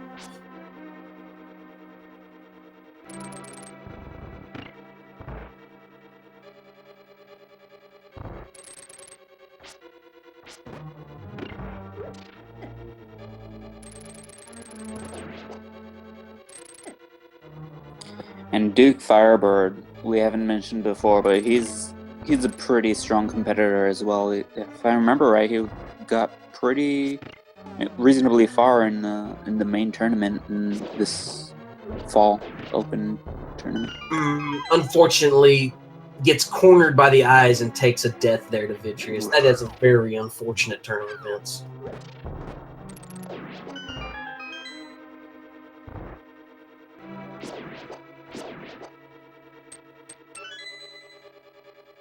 The OKGuy back in the danger zone, and this is a place you have to really slow down. And now he's not going to be able to do the Ice Palace bomb jump. Just a little too slow. He's going to have to. He's going to have to go the long way. He is able to hover, but whether or not he's willing to in one-hit KO mode is another story. I wouldn't, but I can't hover anyway.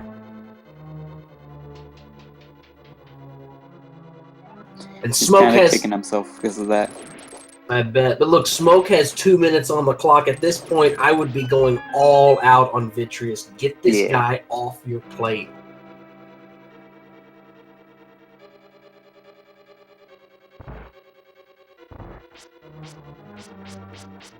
Arrows and bombs, just throwing everything at this guy.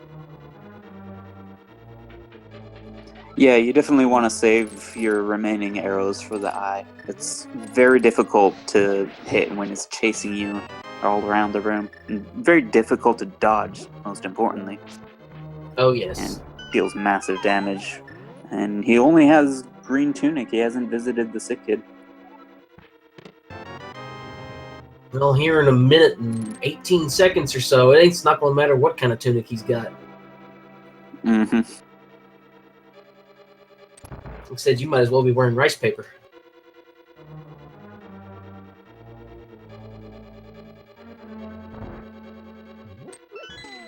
Getting multiple hits in, like, hitting multiple eyes with those bombs especially is very important, because it does half as much damage as the hammer, and the damage range is pretty significant. Oh, yes. Oh, no! Okay, guy! Oh, my goodness. Almost made it through, but not quite. That's a very unfortunate spot to take a death. Smoke taking down his previous nightmare. Tell you what, you get that last eye going, 6 shots to the eyeball, and he's toast. Evanidus now is going to give us our first tour of Turtle Rock. Yeah, normally it takes arrows, however, you can damage him before the second phase starts if he's rising up, especially like with the massive blast radius the bombs have.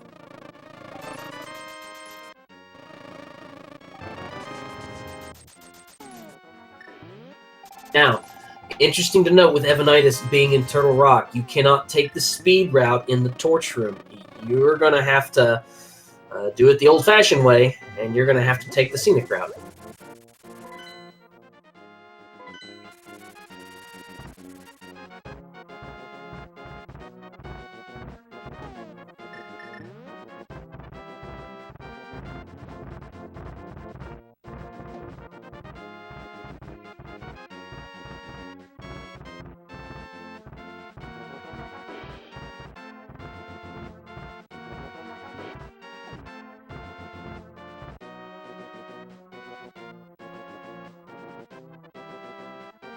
Evanidus getting the torch puzzle, going to go ahead and clear through here. Has options for safeties, either the cape or the cane. Oh god, but tries to use the hook shot and it gets bonked.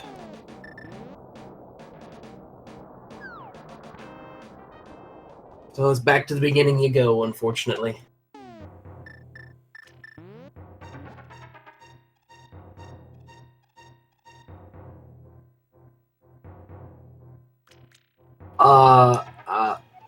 Oh no.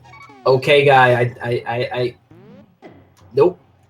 He's looking for time, I believe. Just get behind a torch and you can use a potion.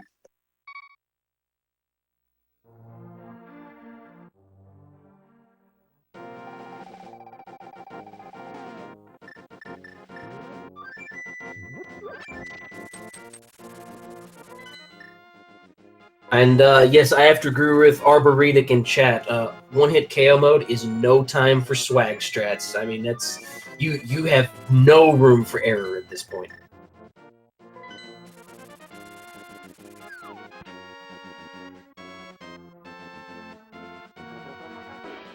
We've already checked Spike Cave, and I want to say it was it was bombs. Oh, it was bombs. Wasn't even a clock, just bombs. So he'll be glad he skipped it. A clock would be actually useful at this point. Yeah, very useful.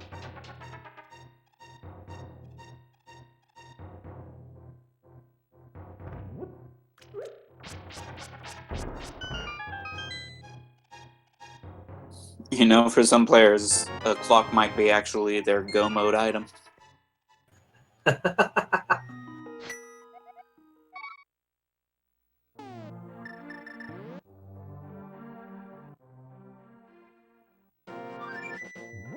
Their go really fast mode, or else you die. Hope you can beat the game in 4 minutes.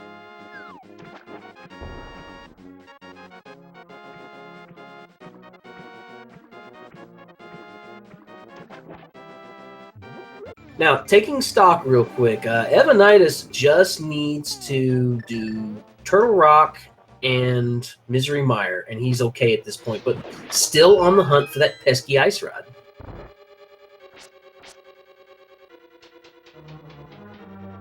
Clever choice to pick Turtle Rock to go to before Mire, because it does have considerably more items. It has 5 items in the dungeon proper, and 1 in Mimic Cave. Absolutely.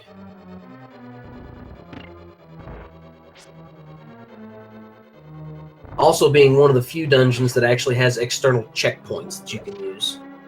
So, like, let's say one hit. If you're in danger mode and you get to the end of the laser bridge, you can go ahead and take that exit at the bottom, and if you die, you just go right back there. Minimizes your time loss. Additionally, I believe he must have saved and quit to have gone up the mountain, so if he finds time there and he doesn't find the ice rod, one option would be to just reset and just save those clocks for later. Absolutely.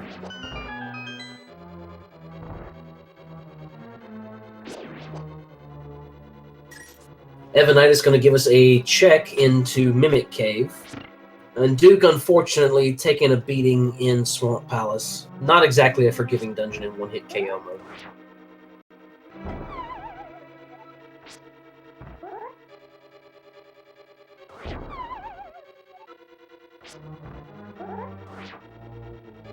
Evanidus finds a clock in Mimic Cave. OKGuy, with only 1:39 left on go mode, or go mode, good lord, on safety mode, makes the Ice Palace bomb jump. That'll allow him to clear through the rest of this quite quickly.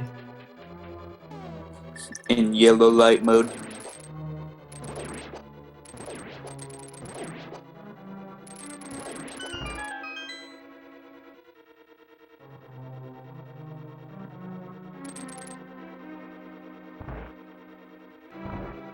And with finding that 4-minute clock, you have to wonder how Evan is going to play Laser Bridge.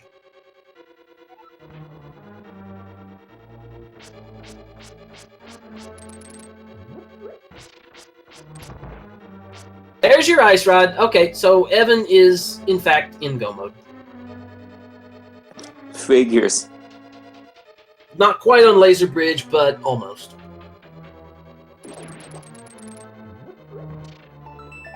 Alright, so if you're Evan, you know you're in go mode at this point. What's your thought process? Well, hurry up and finish Trinex. Yep, that's kind of what I'm thinking. Although, bear in mind, the game could be extremely nasty and have the big key on Torch in Ganon's Tower. That's still very much a possibility. What we call Schrodinger's go mode. Won't know till you get there and check. That would be very, very cruel.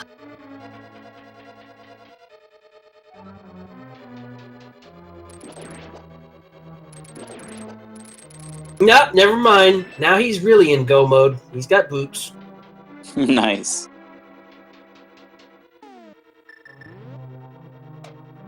And finds the riot shield. How about that?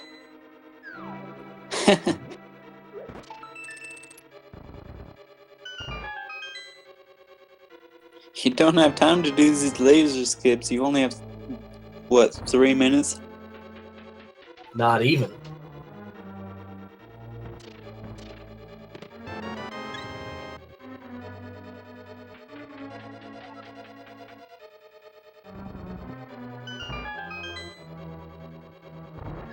I do hope Evan has some potions.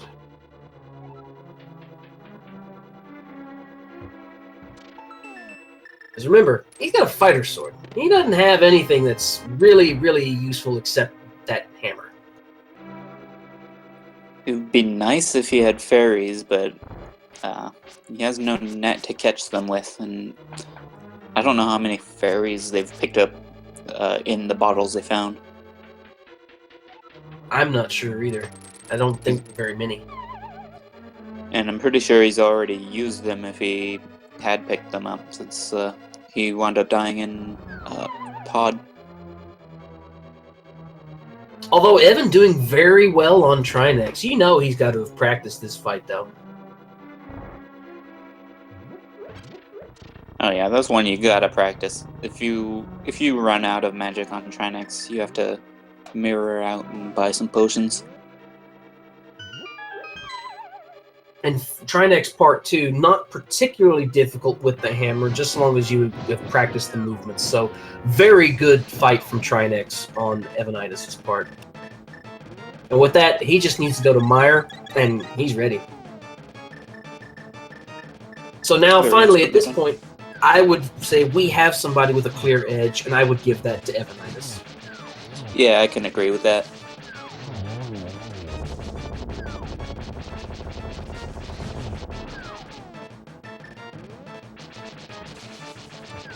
Yeah, Smoke can totally go mode Ice Palace. It's just that he has to do so with such a limited time. Wait a minute. Question. Floating Island had a clock on it, didn't it? Did it? I think it did, actually. Because Evan's going over to the floating island, and I bet he's grabbing that clock, and then he's going to book it over to Mire. That's very useful.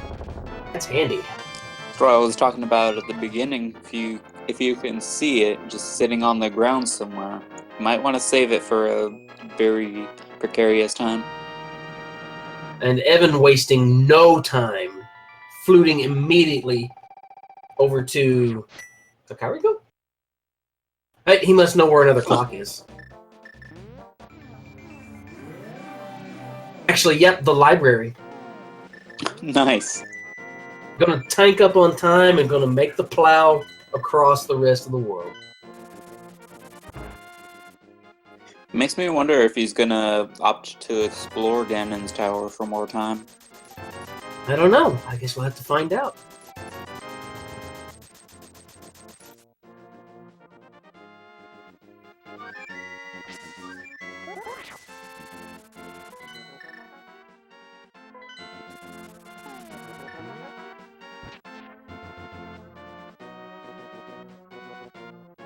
Gonna check King's Tomb. I don't know. Did King's Tomb have a clock in it? Yes, it did. I like this. I really like this. Evan knows exactly what he's doing now. It takes a lot of time to get these, but that's exactly what he's getting. More time.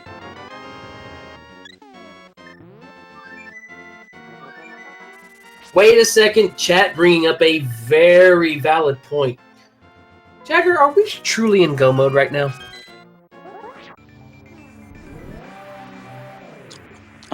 Well, they have Quake. They have Boots. They have, well, they don't have Silvers, but that's technically not needed. Oh. Yeah. See that little butter knife they have right there? That little, like, you know, that plastic cutting utensil they're using for a weapon? Yeah, that ain't gonna cut it on Ganon. You can't cut pork with that. Yeah, it literally won't cut it.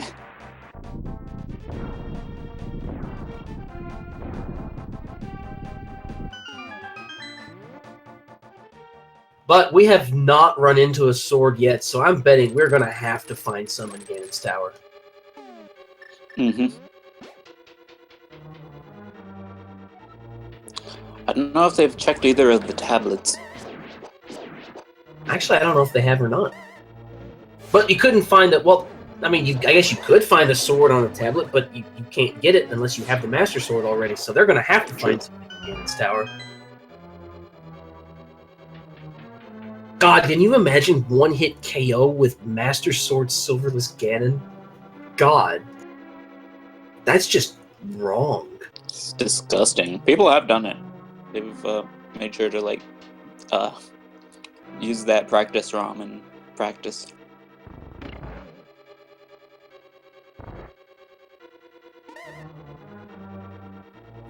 Or, I think, just extreme difficulty mode.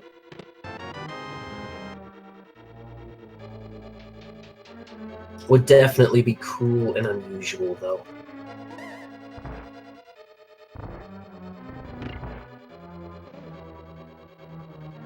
Oh no, Duke taking another death, and Smoke also taking a death, although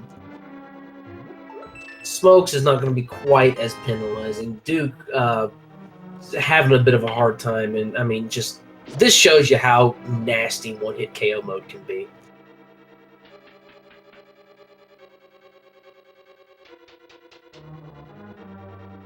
So chat, send your good vibes to Duke. He needs them. I mean, send them to him, because I mean, like I said, that's frustrating. I can tell you. So definitely get your good vibes going in chat. Send him your energy. Died trying to get life.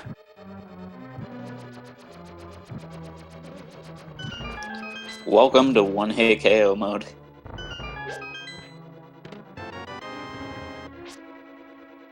It is not fun. It takes a lot of strategy to complete.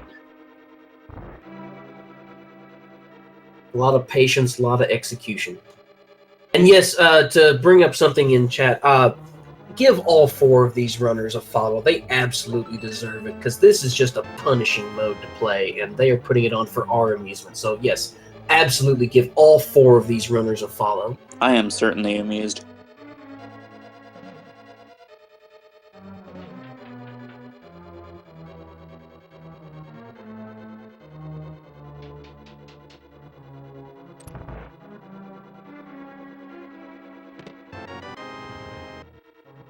Uh-oh. Smoke is out of magic.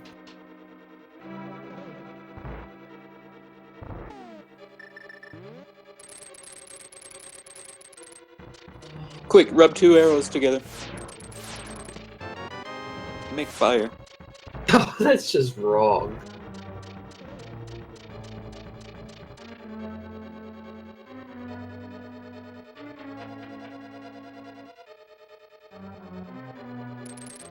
He'll get a refill on magic again before it goes, but boy, he has to be real careful. I mean, very careful at this point.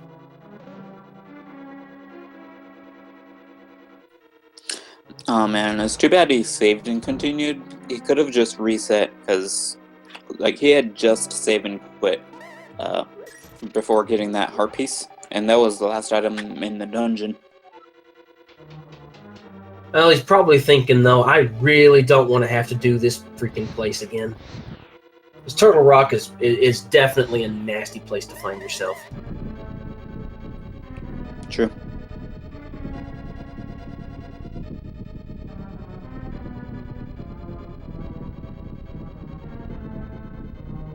Although I know if I was Smoke and I had to come back through here, I don't think I would come back through here with anything less than 4 bottles worth of stuff.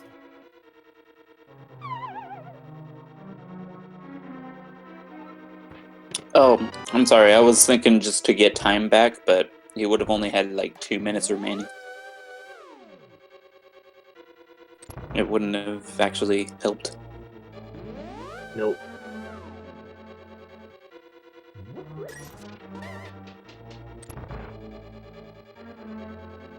Evan, with 5 minutes on the clock, should have a pretty easy time with Vitreous. Gonna opt to use bombs first, and boy, he has a bag full of them.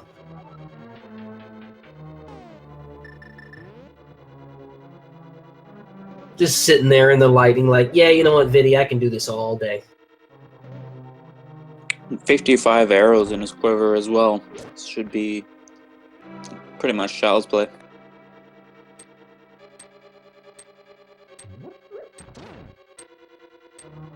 Another thing to bear in mind, with that ice head on Tridex on Smokescreen putting out all that ice physics, lining up those shots is going to be even harder for him to do. Yeah. Gotta be extra patient here in 1-hit KO mode and ice.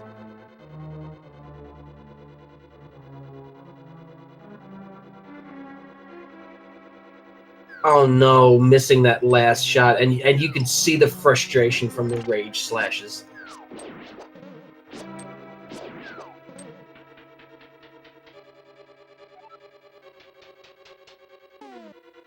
Evan, meanwhile, putting the finishing touches on Vitreous. Gonna have a full 3 minutes on the clock by the time he gets back up to Ganon's tower. So, well, kiddos, it's that time again. We like to play a game here on Speed Gaming. It's a fun game. It's a really good game, and anybody can play. You know what game it is, and if you don't, well, What game is time it? to learn.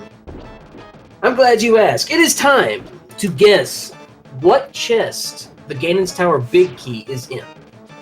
You have a chance to get between 1 and 22, so go ahead, get your guesses in now. Bonus points if you can guess the actual physical location of the chest. There will be a very shiny prize at the end for somebody. Unfortunately, we cannot use the leaderboard during these daily events because there are other racers running alongside these featured runners, and there could be spoilers and junk. Everybody knows it's all about the bragging rights, though, right? True. I'm not trying if you don't cheat. You want to hear something really cool? At least I think it's cool. We don't have a finisher yet. Nobody's beat the game yet. Well, yeah, every time they pick up a clock, it adds 4 minutes to their time. Ah, Normally, you know it would what take I'm an hour. saying, Jagger.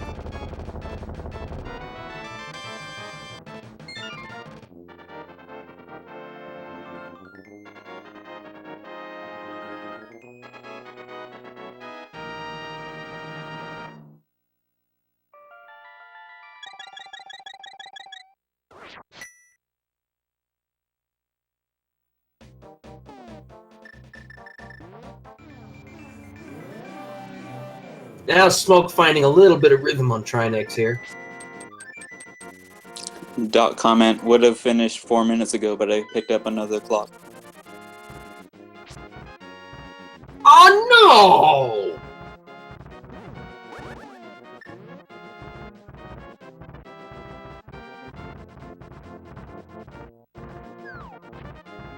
That is so unfortunate. He was just getting his rhythm, and Trinex just stuck his neck out and said, "Hi." Press F to pay respects.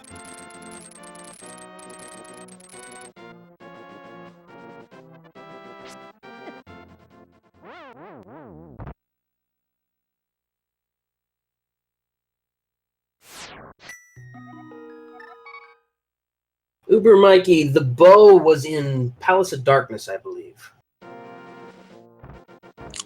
No, Or was it? Skullwoods. Nope, Skullwoods, you're right.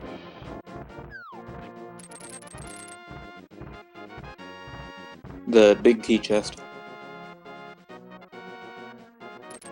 That's absolutely right. This is why I have you around. Yeah.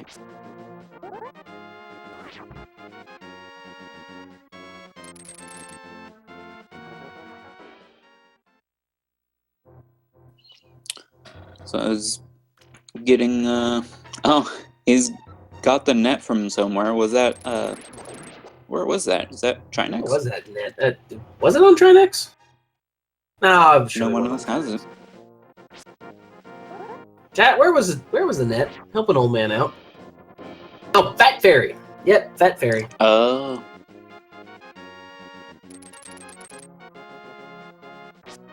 Very handy, because he's gonna be entering the palace with like 5 seconds left.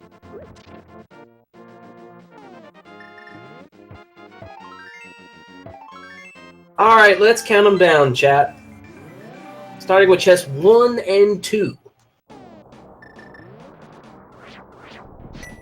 No 1, no 2. And Evan opting to go full right side.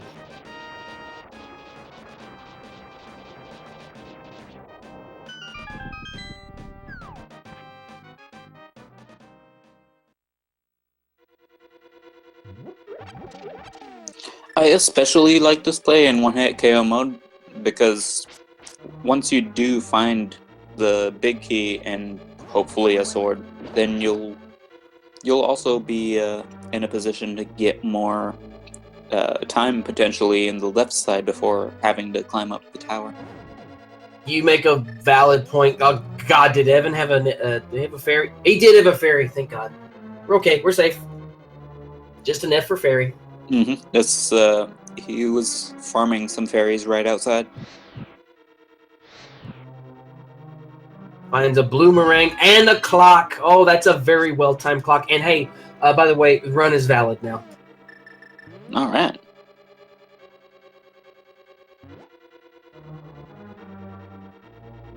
With that single arrow of dreams, we can now confirm that they're playing on the correct seed. Indeed. Now with extra time on the clock, oh, Evan finding some very well-placed powder. That's going to be handy, especially with that net.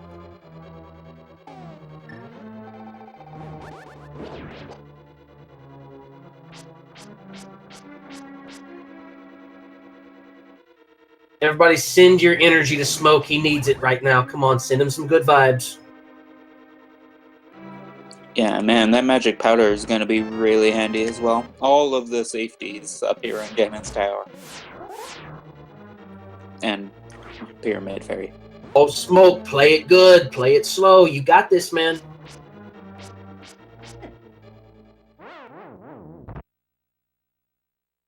Come on, everybody. Send those good vibes to Smoke. He needs them. Come on. He's got this. And he gets the big three-headed lizard. Very nice job, Smoke. Duke at the same time taking out Vitreous. So awesome. Couple of big hurdles cleared there.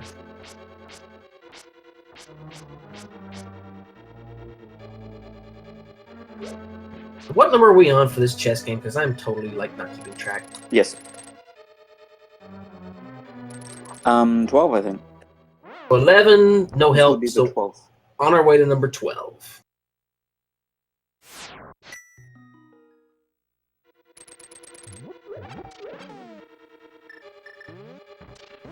He didn't do tile room, right? So that's 6 on the right side and 4 in the Stoffhost room, and then yeah. There's a Master Sword. Now he's really the torch as well. Yep. And then Deathel room and then Firebar room would be 12 or 13. So we're actually through 13. This is going to be 14, 15, 16, and 17 coming up. 14, no help. There we go. Master Sword and hopefully more time. 14, 15, 16, and 17, no help whatsoever. Jeez. Oh God, could it be Tile Room? Do we dare think it could be Tile Room? It's especially bad for timed OHKO. Oh.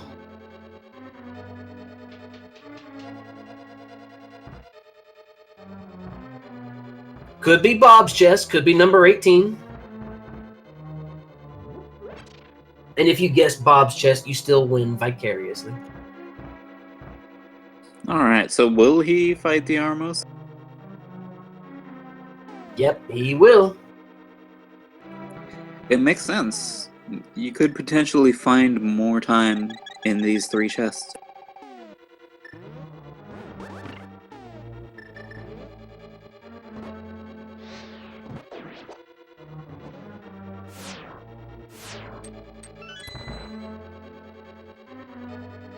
Imagine how nerve-wracking this would be if you were in danger mode right now. 19, no help. 20, number 20. I will be darned. All right, let's see who guessed it.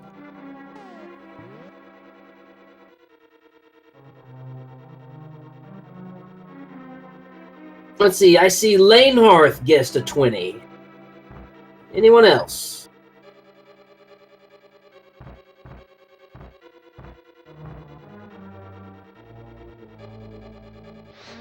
All right, Lanehearth, you win a fabulous prize, a wonderful prize, an amazing prize, a guaranteed lifetime supply, courtesy of Jaxus and Jagger G, of Nothing But Love. Prices may vary. See store for details. Not valid in Alaska, Puerto Rico, Hawaii, 48 contiguous states, or anywhere else on the planet Earth. Please see store for details. Valued at 1/20th of a cent. No refunds.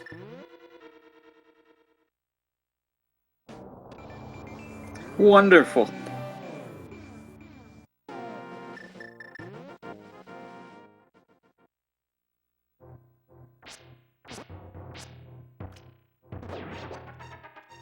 Oh God, this room. Yep, this room. Gonna opt to get safety fairies. I don't blame him, not one bit. Oh crap! No bombs. Oh, that's that. Oh God, that's bad. Oh, I guess you kind of need that, don't you? To get down there, yes, you do.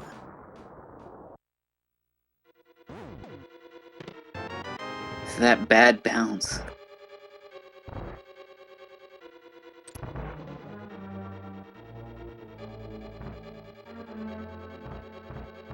That's alright, there's an anti-fairy towards the end and a bunny beam right before Lenmo 2. Oh, and he's still got 2 minutes, so if he executes well, he might be doing okay.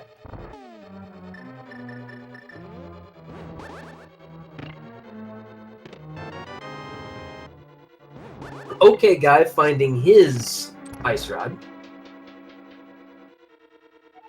And now he's in almost go mode.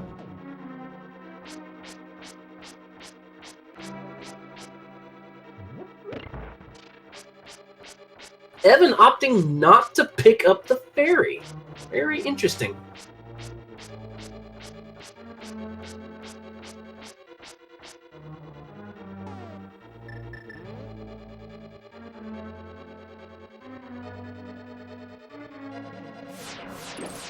Can I just say also, we still don't have a first place finisher.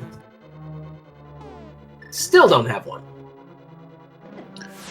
Yeah, you know, it might have been, he might have opted out of the ferry because the Landmullas fight is scripted. It starts when you enter that room that the bunny beam is in. So if you just delay and catch a fairy, it causes them to spawn later, so they'll spawn all at once. Absolutely kind of messes true. with players' scripts. Also, remember, Evan still has a precious few seconds where he doesn't have to worry about one-hit KO. 37 of them, to be exact. He's absolutely just hauling it at this point. He's about to get some chests up near the top. Oh, hopefully there's a clock in one of these. Oh, not yet.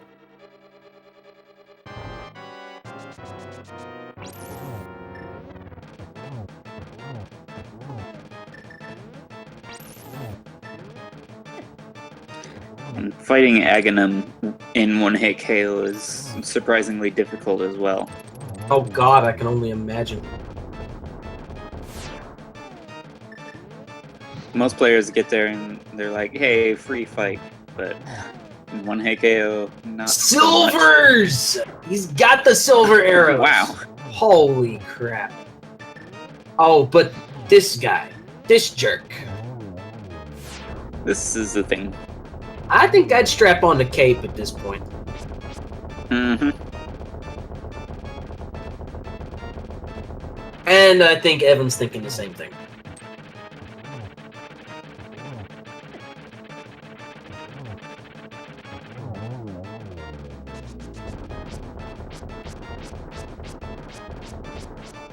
Even if he has fairies, he probably wants to save them for Ganon. Probably right. Or, well, for Ganon as well.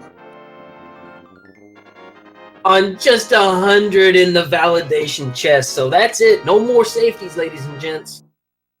Interestingly enough, still no first place finisher. Evanidus on the track for the gold medal. Let's see how these last few fights go.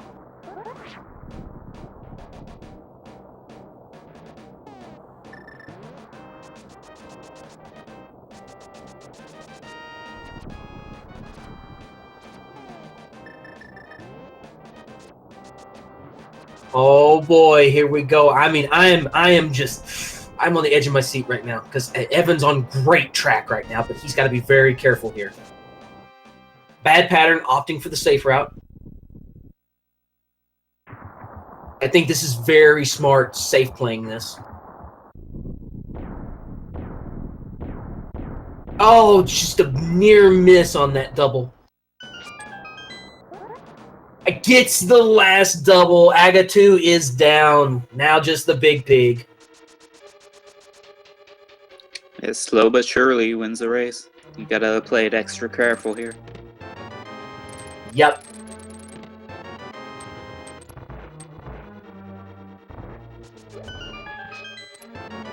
Still on track.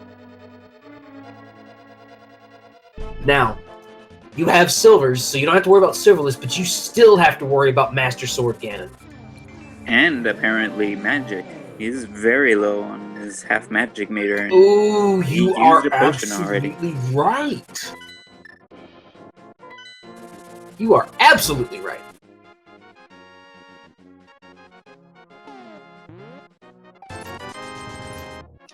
But that 100 he got in the what we refer to as the validation chest, that the last chest after Moldorm, that might actually be worth something right now.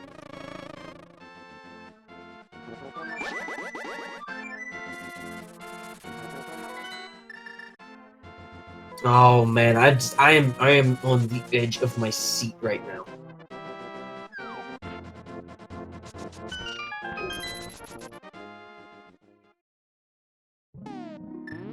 Ha! Look at this. Talk about your safeties. Here you go, folks. Very good game knowledge. I certainly wouldn't have thought to go there. Oh, there's one of them right there. Go back in. Get another one. He's got a potion just in case, so he could only catch 3. And the swag net dash anyway. Look at that. I got +1 points for the swag.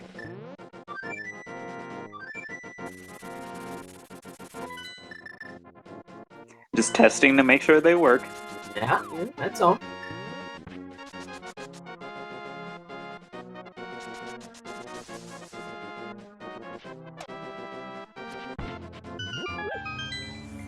That's so bad. We can't forget about our other runners. OHKO is making his way through Ganon's tower now. Same with Smoke. Duke is going to be finishing up Turtle Rock. Ice Palace will be not too far behind. But oh, all eyes are on Evanidus' screen right now because, I mean, oof, this is, like I said, this is a nail biter, and he's still in the running.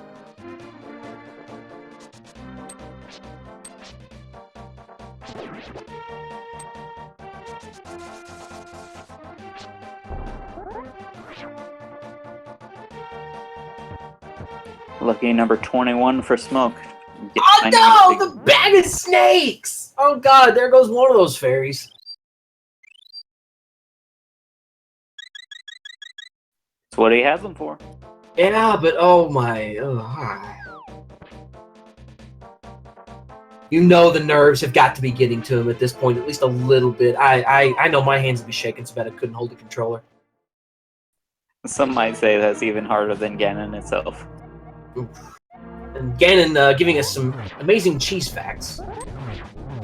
By the way, folks, 24 Master Sword spin attacks to get us to where we can use silver arrows. Actually, no. We got 24, and then we have 4 more to get him through Phase 3. And then at that point, we just need to do 1 spin attack in order to get him to where we can hit him with silver arrows. So minimum 28 spins. Well, 29. Nah, sure, 29.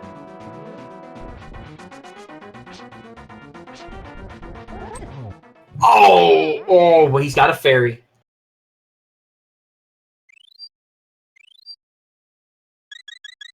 And he's saving that cake for the Firebat section as well. It's very smart. Mm-hmm. Very nice patterns getting all up on against the wall. And I love these cape strats here. I really love these cape strats. Because with that placement, remember, he can get 2 hits per go. Getting into Phase 2 with the Firebat circles here.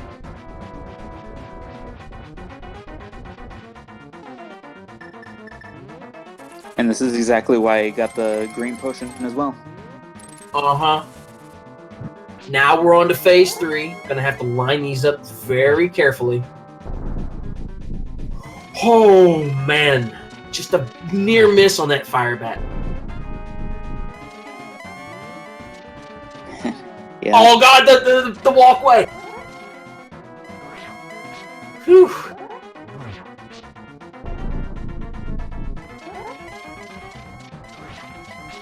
One more sword spin, and then we're on to Phase 4, the last one.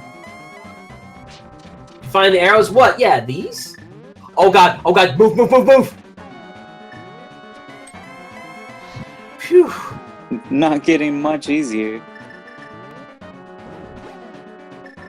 somehow manages to dodge that fire bat. Excellent cane usage.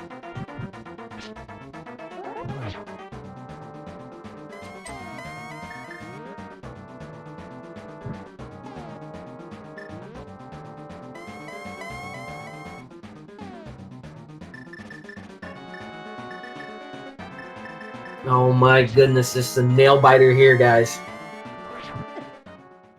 Oh god, does he have another fairy?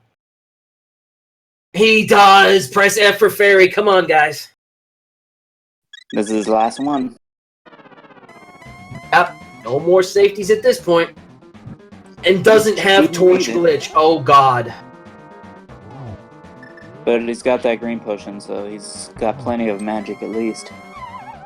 No, he's taking the drop on that one. Oh god, that's unfortunate. Did he already use it? I think he did.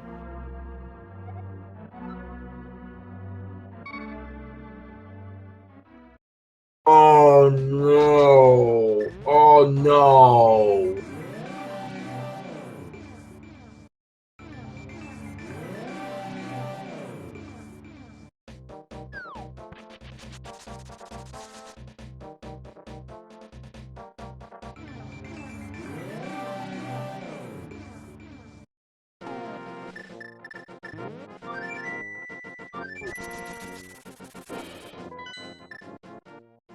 Oh yes, folks, a one-hit KO is very brutal as a game mode. It's a good place for his portal, at least. Oh yes.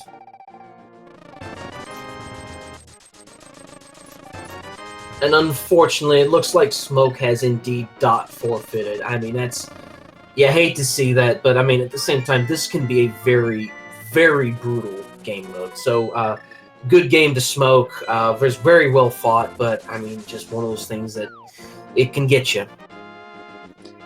And unfortunate that he didn't check the Pyramid Fairy to find his safety net. I know.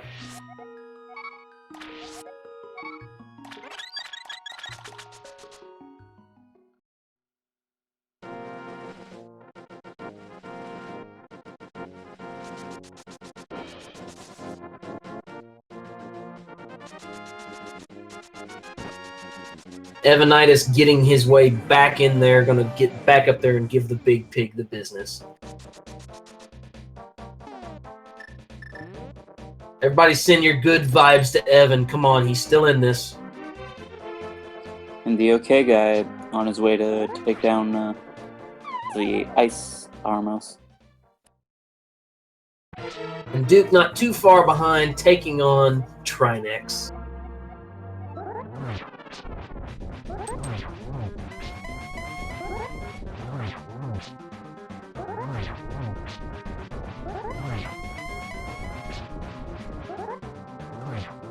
Evan getting pretty good positioning for those double spin hits.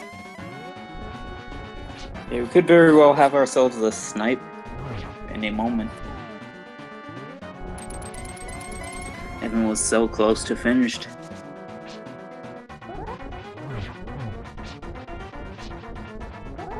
Oh, whew, God. He's got a fairy, though, right?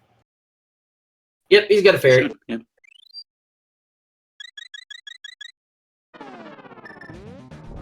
Make a good point, though, for Duke's part. He still has to go through Skull Woods and Ice Palace.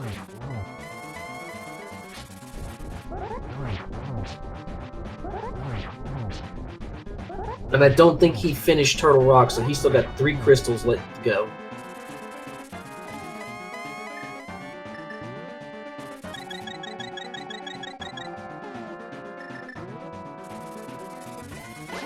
Wait a minute. So there was a Master Sword in Ganon's Tower. We haven't checked. Wait a second. The OHKO Guy has Butter Sword. Wait. I didn't notice that. What? Where did he find that? You know what? I mean, one of them could have been in Tower Room. We also hadn't checked the tablets, so it might have been there as well. No, wait a minute. He's got the Master Sword. One of our trackers is messing with us. All right, which one of you two is a smart aleck? got us. I think that was Cyclone. That sounds like something he'd do. Wait, so if it wasn't you, then it was... Wait a minute. Chat, we got you baited. But as I was saying, there could very well be a sword in the tower room or the tablets. I wonder if it's worth going back to check those. Oh, well, while we're sitting here talking about Cyclone playing that trick on us, Evanidus giving the big pig the business. We gotta check here. Oh, second place. Looks like Solsky sniped the gold medal. Oh, but you know what? Evanidus takes the silver medal with a final time of 2 hours, 10 minutes, and 11 seconds. Good game to you, Mr. Evan. Let's see if we can get him in here for an interview.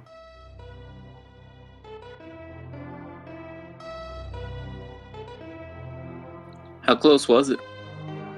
Solsky had a few minutes on him. It looks like Solsky was first place in 2 hours, 3 minutes, 22 seconds. Okay. I didn't even see it. I was too focused on Evan, but man, I tell you what, that was a nail biter. It must have been like towards the beginning of his first fight. Must have. Yeah, sure, Cyclone. We all know what games you're playing.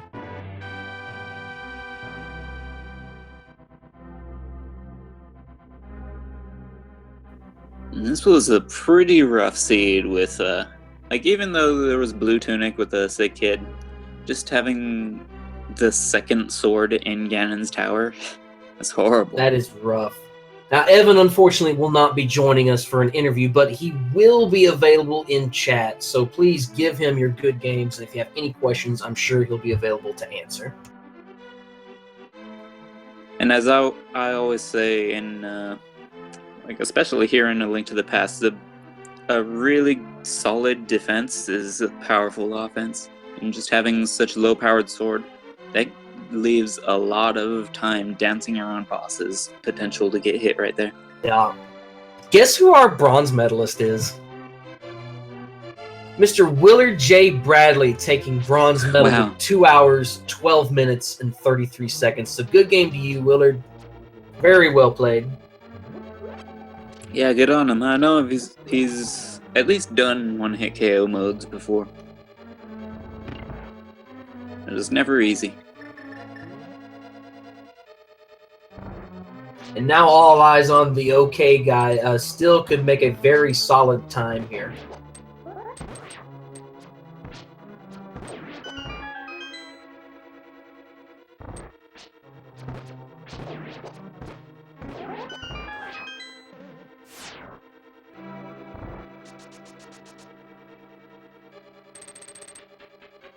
Will Hawk asking who got first. That would be Mr. Solsky, putting on a very solid time. 2 hours, 3 minutes, 22 seconds.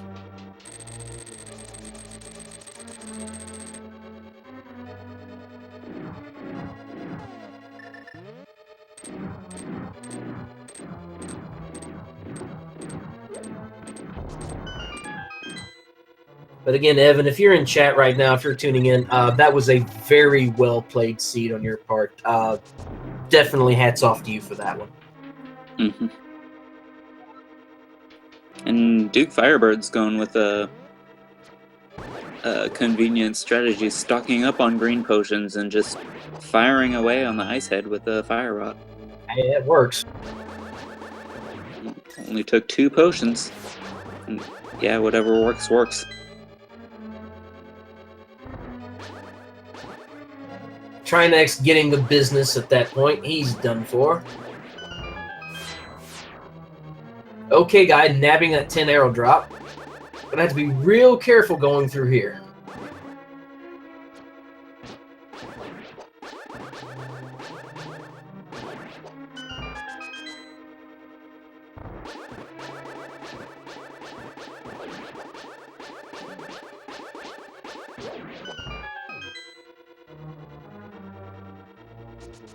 Yeah, usually the strat through the gauntlet is just tank your way through the lasers and take out the enemies as quick as possible, but nope, you gotta take your time and dodge.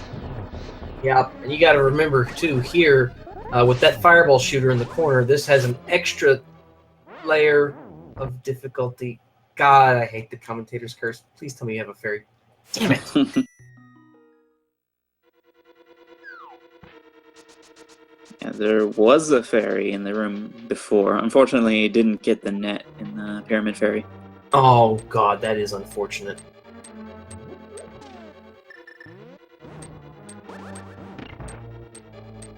That net is basically your best friend in OHKO mode. Not basically, it is.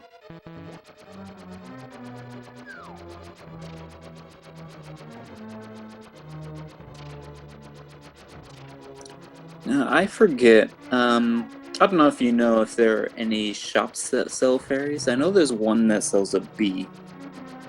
I don't think so. I don't think there's anything that sells an actual fairy in a bottle.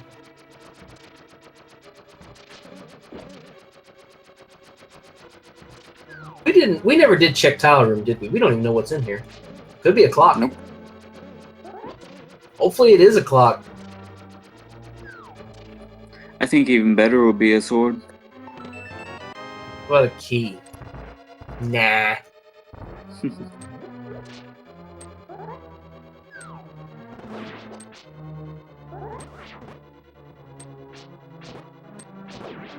I guess it would have to be, huh?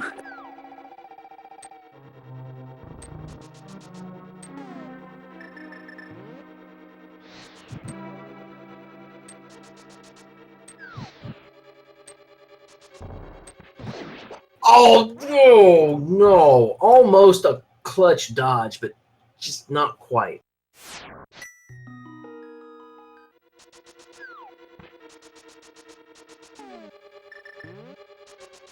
You know, I would be wondering at this point, it's a pretty quick check to go outside and go do it.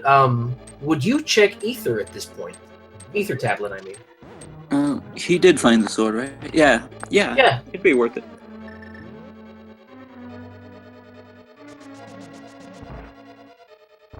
You're here at 2 hours and 16 minutes, and you're at Master Sword. I think anything you can check, is, especially if it's like right outside the door, it's probably worth it. Well, I guess he wants to check all of the chests in the basement first. Well, he hasn't done right side yet, so he will find a clock over on this side of things. Yeah, that's pretty good. He'll be glad to have it too. And look, Cane Dash. That's swaggest of all item dashes. Like hitting a 9-iron shot.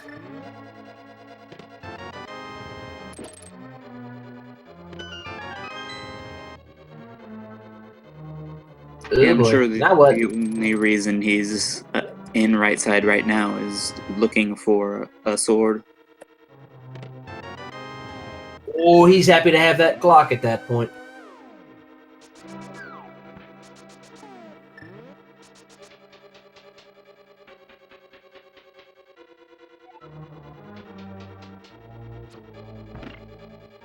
Wait, so Willard's in chat. Willard, I got a question for you. If you didn't do it, who generated this god-awful scene? That was very entertaining to watch, by the way.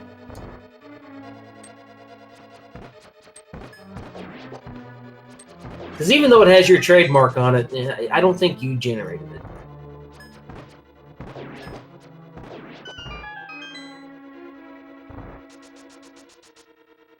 Who's to blame? Well, I mean, it's always hashtag blame Willard.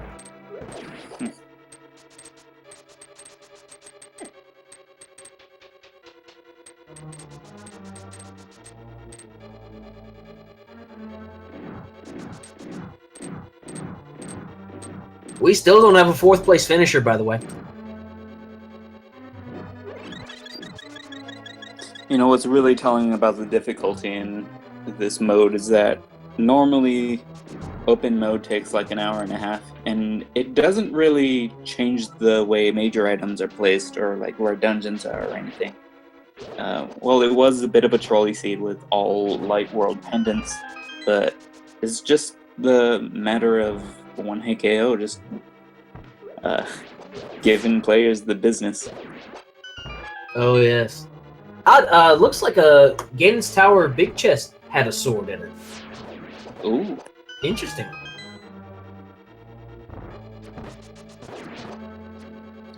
Forgot about that. I also forgot about Salad Shooter. Mm-hmm. Well then. Yeah, Solsky, I have to ask, where did you find a tempered sword? It was probably there.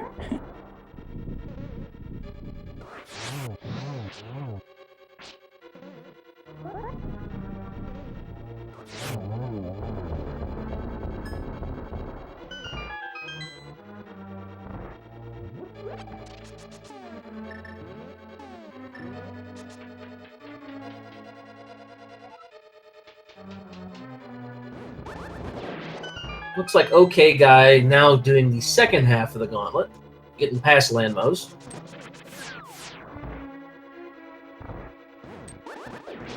Does the nice one cycle, still has a minute 2 worth of safety. And you can bet he's going to be making optimal use of that. Yeah, it won't be quite enough to get to Aghanim, but it'll be really helpful in the upcoming rooms. We'll get through the most of it.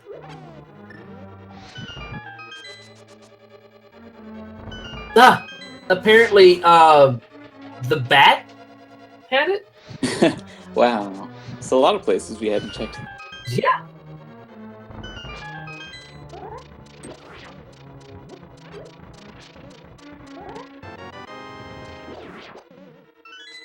Holy crap. Yeah, that's... could have had Master Sword pretty early. Hmm?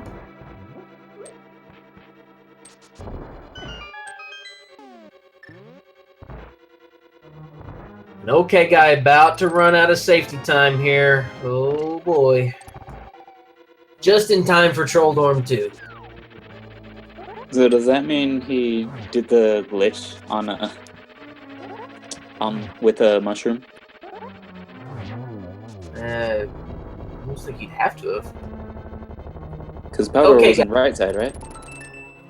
Yeah. No, Powder was on Torch. Right, Torch, okay. Looks like Unfit has our 4th place finish with a time of 2 hours, 22 minutes, 18 seconds. So very well played to him.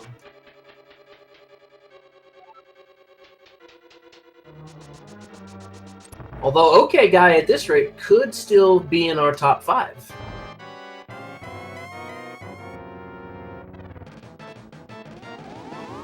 I'm liking Evanidus's his hammer strats on Vitreous. Just get up in that upper right corner. Oh yes. An OKGuy opting to use the cape on Aga 2. Gets a very nice finish.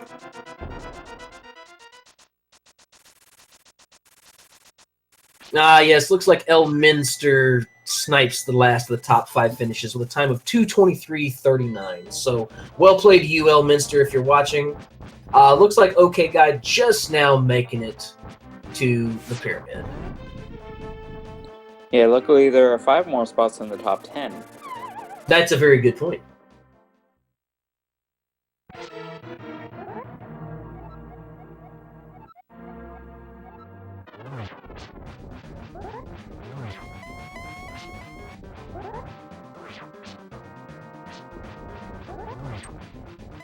We want to be very careful here. Again, patience pays off when doing this one. This Master Sword Ganon with one-hit KO. That and well-timed cape strats.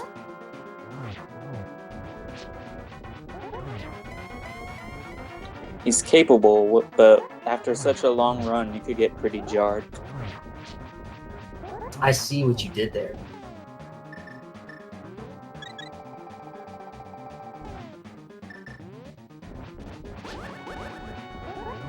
The funny part is I didn't.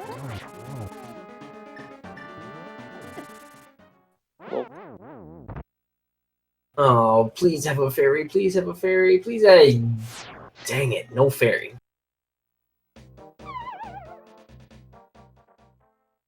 That's alright, though. Get back down there and do it again. Give the pig the business. Yeah, we don't need no stinking fairy. He did pick up silver arrows, didn't he? Or did he? Is it? Yeah, he did.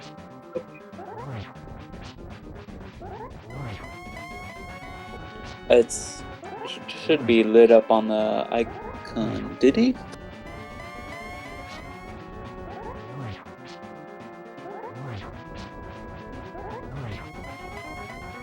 I think he does have silvers. I'm not 100% sure, though. Hmm. Yeah, there's silver on his head there. There we go. You could see it when he walks upward.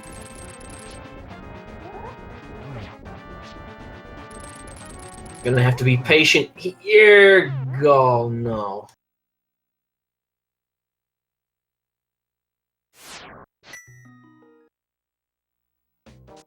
Has no net. Not yet.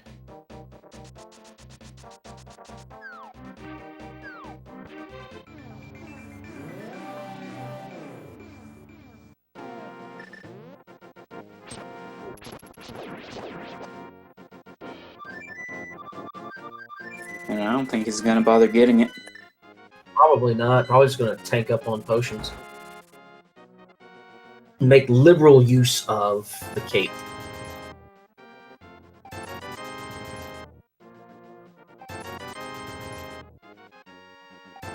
Yep, and why bother with blue? Green does the exact same thing here.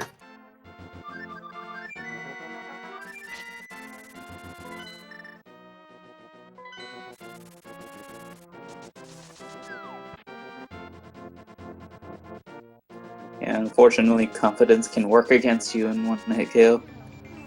It can, but as good as he is with cape placement, I do like this strategy. It's definitely faster.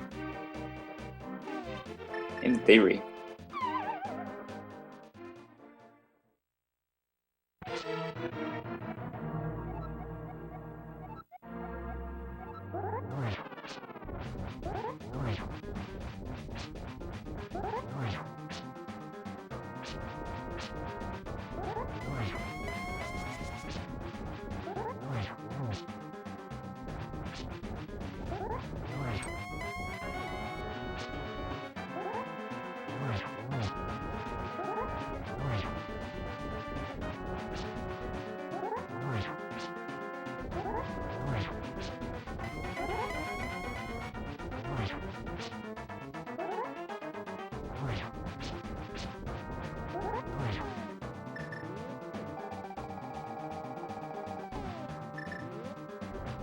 I'm sure he's wondering, though he won't actually go get the swords.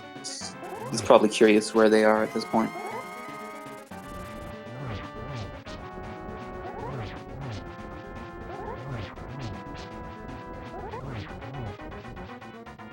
Sorry about that. Had to put another fairy in my router. What'd I miss? Not much, just still plugging away at Ganon. Oh, good. We're on phase 3. Yep. Yeah, it's not too hard, it's just, you know, tedious. Like, he'll eventually take Ganon down. It's just a matter of, like, when do you kind of get that combination of good luck and good reaction. Oh, yes. The locations he teleports can make it more difficult of a fight sometimes. Oh no, an OHKO missing torch glitch, but he's got tons of magic, so this shouldn't be too much of a consequence. Mm-hmm. And silvers. Yes, and he has silvers.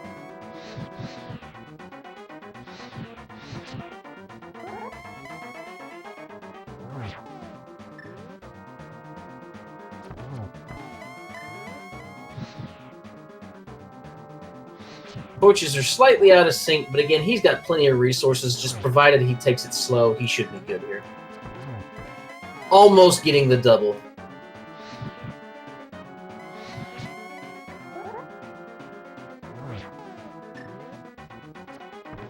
There we go. Ganon finally getting the business from OKGuy. We get that top 10 spot? Let's see here. Indeed he will, finishing in 6th place with a time of 2.5 hours even. The OKGuy takes... Yeah, very well done. I don't know if he didn't come in the other night, but I don't know if he comes in once in a while. Maybe if we ask very nicely.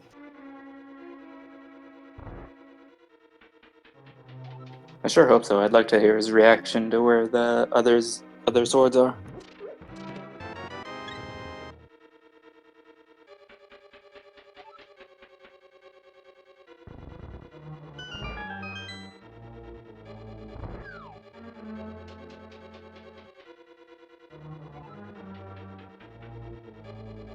And it looks like we probably won't get an interview with the OKGuy either, but I'm sure he will be around in chat if you guys have any questions for him. I just thought if I ask nicely. I'll at least get to see his reaction. There you go. All Duke has to do is finish up Ice Palace and Skull Woods, and then he'll be making the climb up Ganon's Tower.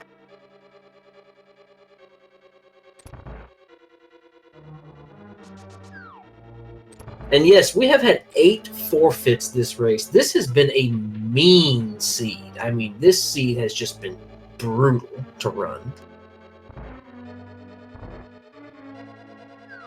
Hey, OKGuy, welcome to chat. Good game to you, brother.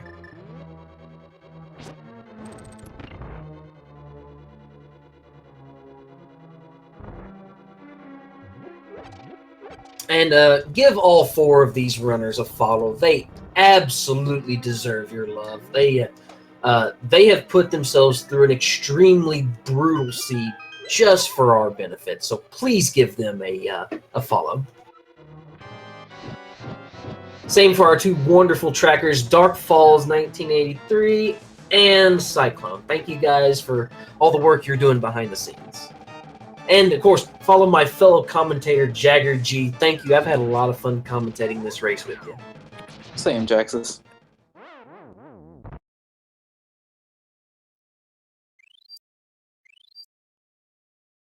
But now hang around, because we're not quite done yet. Duke's still got to take care of a couple of bosses, and we may yet get an interviewee out of this.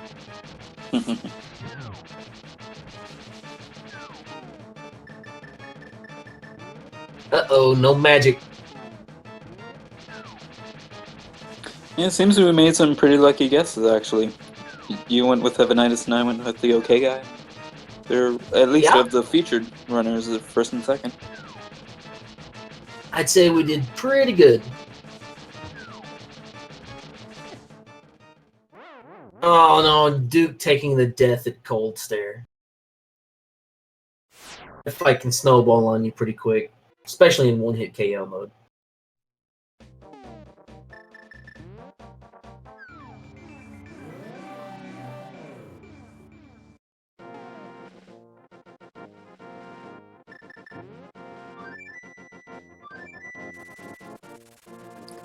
He has beaten Trinix, though, so if he wants, he could pick up that net in Pyramid Fairy. He absolutely could. If he knew it was there, I'm sure he would, too, because what a safety item to have. This is one of those instances I was talking about where, like, if you're struggling in a dungeon, it might be worth it to explore some overworld just to find some safeties, possibly time.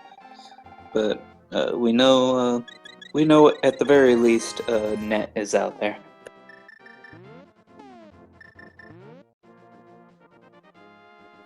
Unfortunately, he's already used the mushroom, so he can't do the powder glitch for a sword. Yep. And there are 2 more in Ganon's Tower, of course. We do have our 7th place finisher, JJ Blue, coming in with a time of 2 hours, 32 minutes, 45 seconds. So congratulations to you, JJ Blue. And Cyclone making a very interesting point. The 4 sword locations we had, 1 in Desert Palace, 2 on the left side of Ganon's tower, with 1 being in the big chest, and the other one being at the bat. Now remember, unless you could do fake powder, powder was on the torch in Ganon's tower. So you had to do this seed with a fighter sword. Yep. And even then, it was a really late fighter sword. Yeah, oh god, you know what, I'm glad I'm up here. I'm glad I'm commentating and not running. I believe I would have been in the forfeit pile.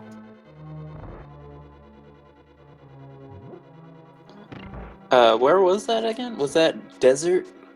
Yep, Desert Palace had the first sword. And we had pretty late access to that because, I can't remember where Book was, but it was pretty late as well. And the other way was Titan's Mire and Flute, and of course, you can only get so many items early on. Absolutely.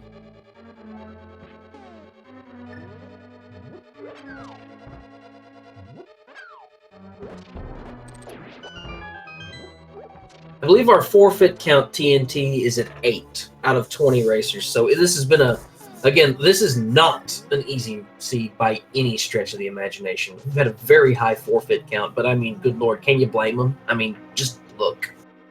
It's just been rough. This is the most vicious seed I've seen in especially in a daily race, just of open mode. It is one hit KO, but still. This seed would be rough in non-one hit KO mode. Exactly, yeah.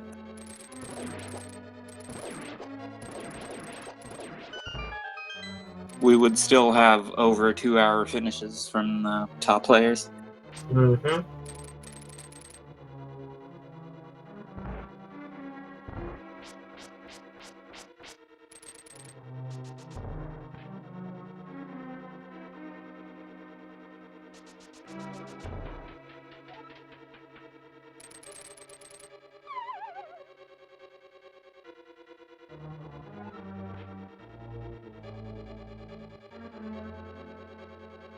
The okay guy asking about his first sword. That was 53 minutes 16 seconds in. So yeah, that's it was rough.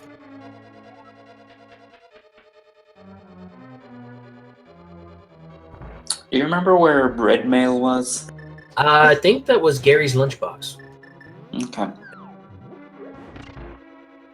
So fetch quests for more defense, and then even then is one hit KO mode anyway. Yeah, like I said, one hit KO mode. You might as well be wearing nothing. That's what I mean, yeah, you're right.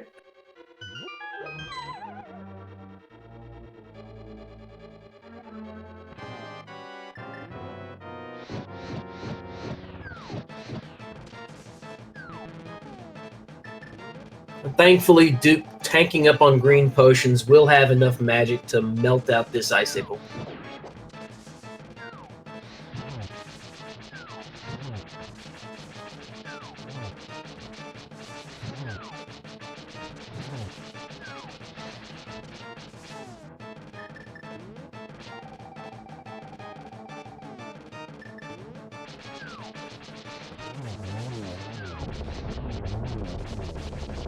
Only one left. Come on. There we go.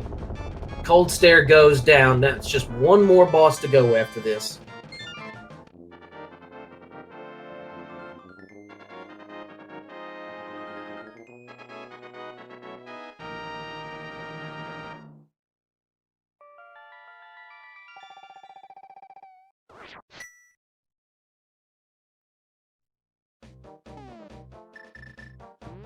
Now, of interesting note, and we're kind of talking about this in chat also, is it possible Duke will still have a lot of clocks that he can use once he gets Skullwoods taken care of? It's possible. I can't remember what all these checked, but there were definitely a few in the overworld you could see. So I might have left them for later. Also worth noting, Duke has to fight Mothula in one hit mode. That's not going to be fun.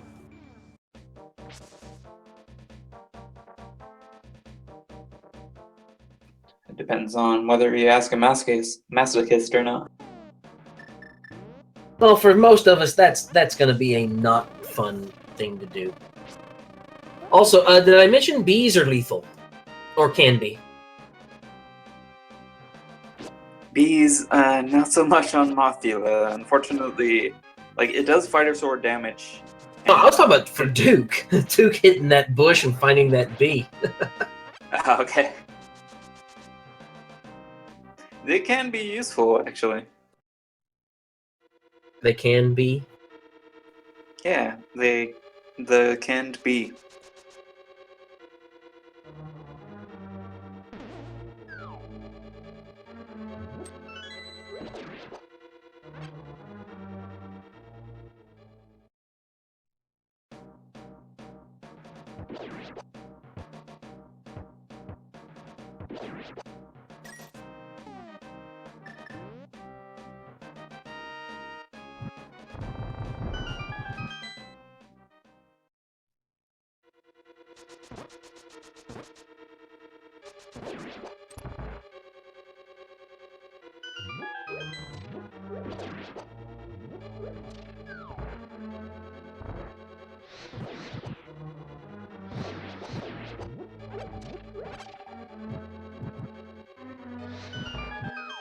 Duke opting to skip that third Gibdos so that he can power his way on through.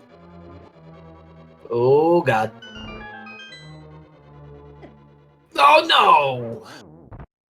Oh, that hurts.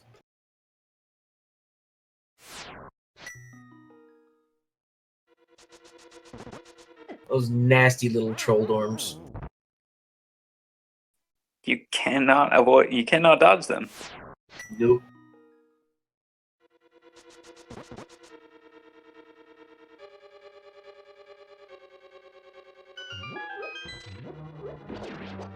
Yeah, I'm with TNT. Maybe we should not know who made this seed, because I'm sure there would be a fair amount of hate mail going around. Lots of angry letters full of bees.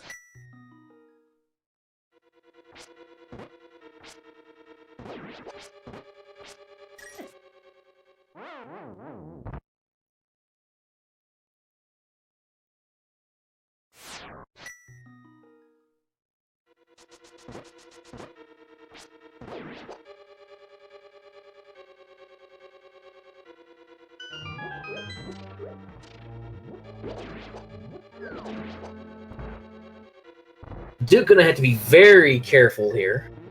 He has green potions, but he'll probably want to save some of that ammo for Mothula. For sure.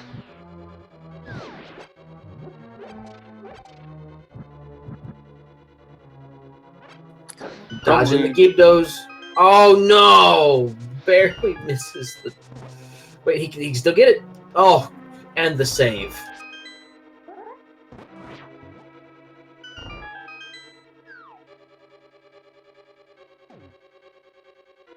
God, you thought Big Trolldorm was bad. His little brothers are actually worse in this mode. Yeah, that, you know, like, even in the beginning of the game, that South Shore, the mini dorm cave, is actually kind of an ordeal just to hit them. Oh no, and Duke taking a spike to the back, unfortunately.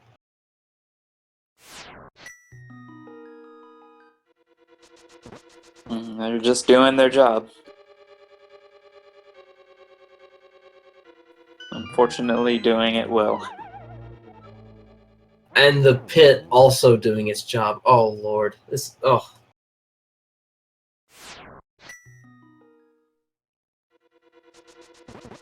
I gotta give it to Duke, though. He is hanging in there like a champ. I mean, I would have thrown my controller at the wall by now. I mean, he is just... hats off to him for keeping on going, because like I said, I'd have been livid at this point. Maybe he did throw it at the wall, and that's why he dies. And It's just not functioning now. It's not his fault.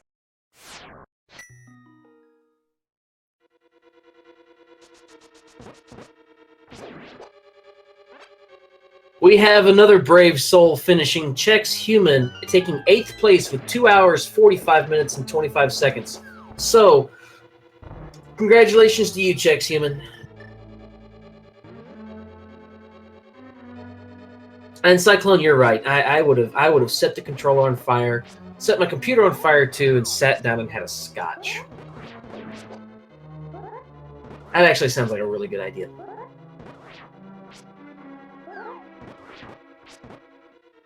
This seed can make you drink just watching it. That just looks painful. Unfortunately, Duke taking another group hug from the Gibdos there. Yeah, I had to go get a refill on soda.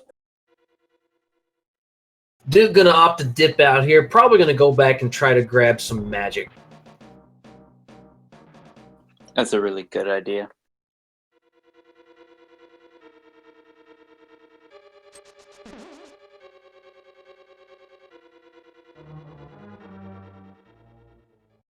Yeah, again, boy, you know, hats off to Duke. He is slogging through this like a trooper. I mean, just like a champion.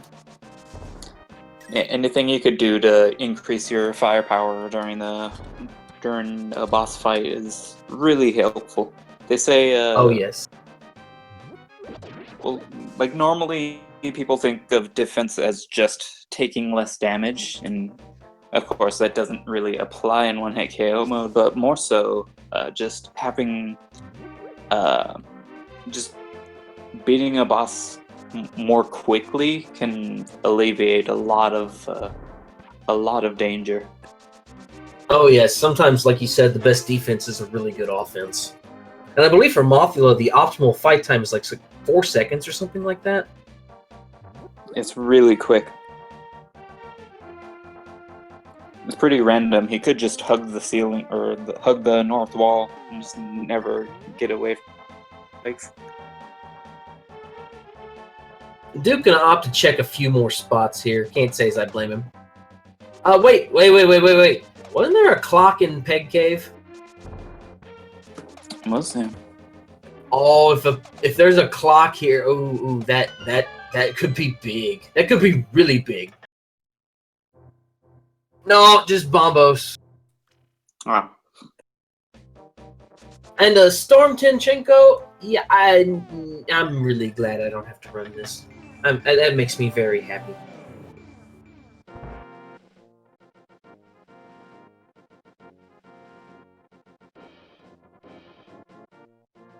Now, what do the Smith brothers have? Do we remember? Bombs. Yeah.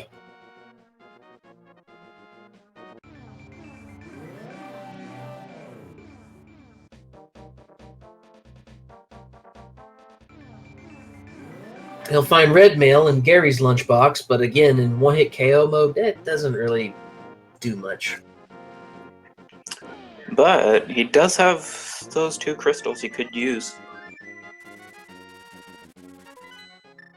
Oh yes, Fat Fairy.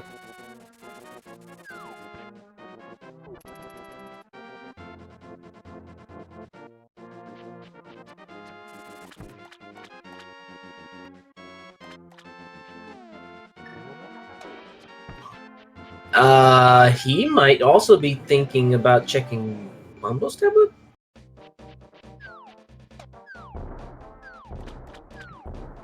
Yeah, even if he can't get it, it couldn't hurt to check.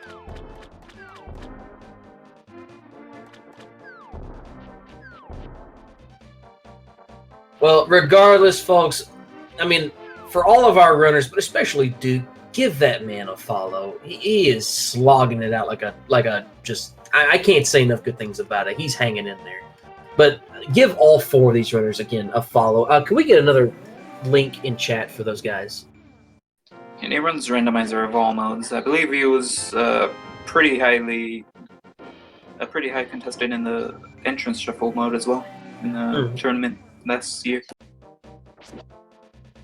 Chex Human, I'm sorry you came here for the clock jokes, but we just don't have any time for them.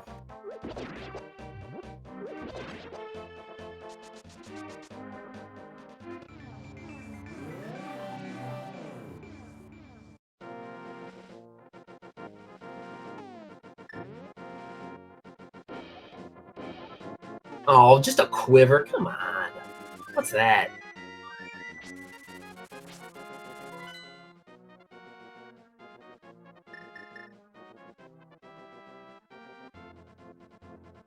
That's very true, Cyclone. He can't get anything from those tablets without a Master Sword.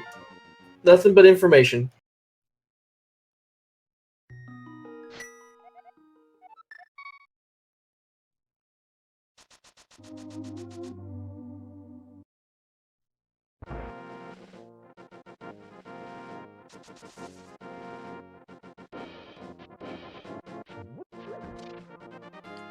You know, being able to tell that those tablets don't have a sword means that there are very few places that the sword could be later on when he's working his way up Ganon's tower. Mm-hmm. Hey, there's a clock. And at this point, you better haul it back to Skull Woods, buddy.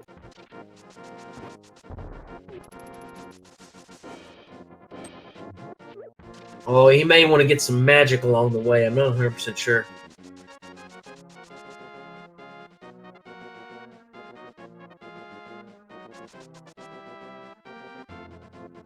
Gonna opt to check Bonk Rocks, too. I can't remember if we checked this place. Hopefully it finds another clock. Someone did. Ah, just 10 arrows. Yeah.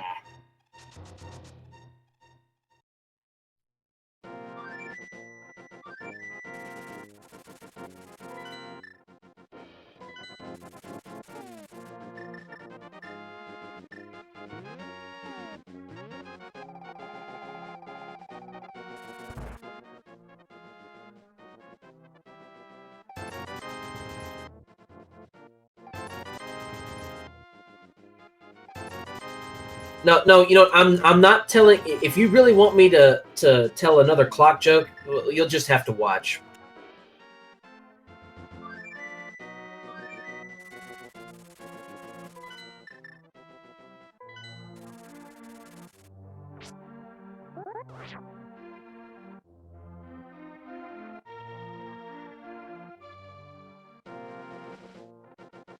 And yes, time does indeed stack in this mode.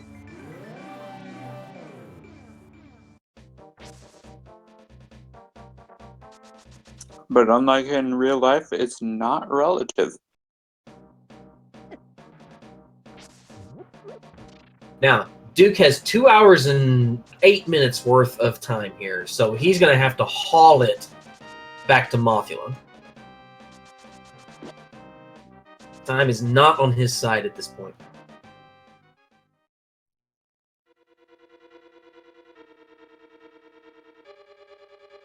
You know, I was watching someone make a Metroid Zero mission task while doing research for it, and I was recommending that they have a timer that's relative to how fast they were going.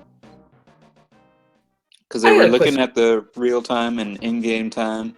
Why not swag time? Just like whenever you're speed boosting, just stop the timer. Question, did I say 2 hours or 2 minutes? When? Just like a couple minutes ago. You mean a couple hours ago? I don't know anymore, man. I didn't. I think you said minutes.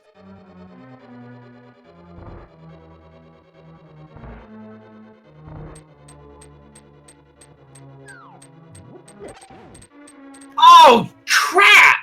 Oh, God. The most horribly timed Wallmaster ever. I mean, worst Wallmaster ever. Maybe I did say hours. I don't know. But this is bad. This is really bad for Duke. I mean, he needs to move it at this point.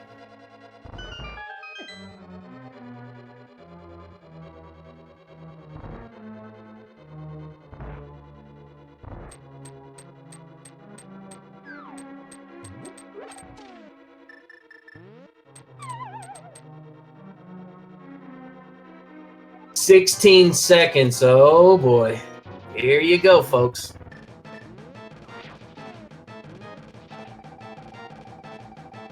Oh no, and the clock runs while you're refilling your magic.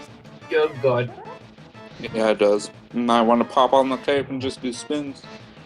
Yep. I am inclined to agree with you. Use a See, we'll kill them cane. off in 8 hits. Oh, dude.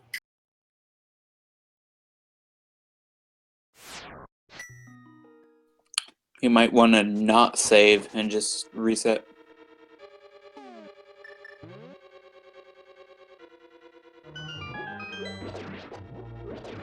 At this point, I would oh.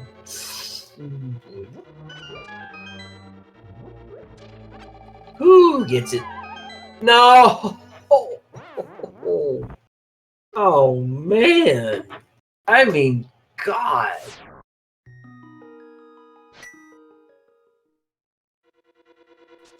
Yeah, it's not something you would ordinarily think about. Yeah, at this point, I think just yeah. Come on, dude. You can't give up right now. There's no situation in any other mode where you would want to just reload a save after dying. Where you would want to reload a save without saving after dying. You know what I mean. I think I know what you mean.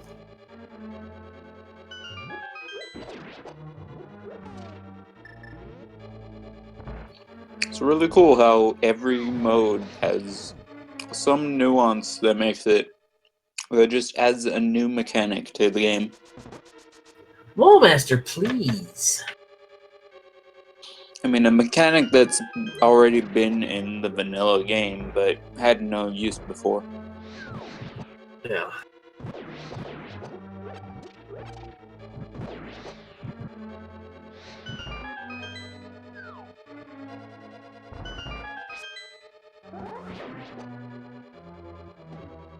Whew, good dodging there.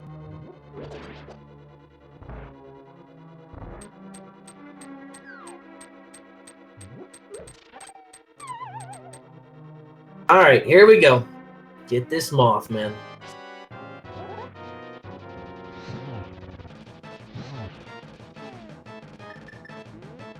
Green potion, get in there, get that cape and beat that thing around.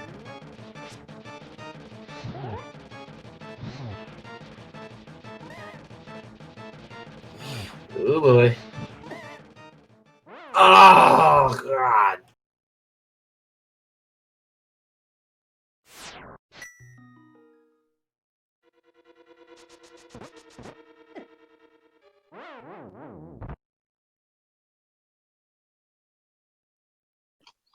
Yeah, sometimes, like for some people's playing style, Fire Rod might be better, but it might be worth trying something different.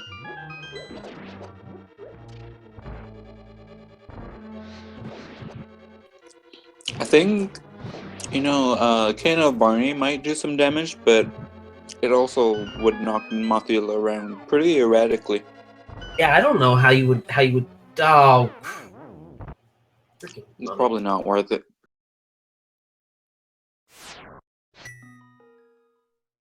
yeah, Duke's made it farther than I would have at this point. Still has 2 magic potions, so still, he's still got some ammo.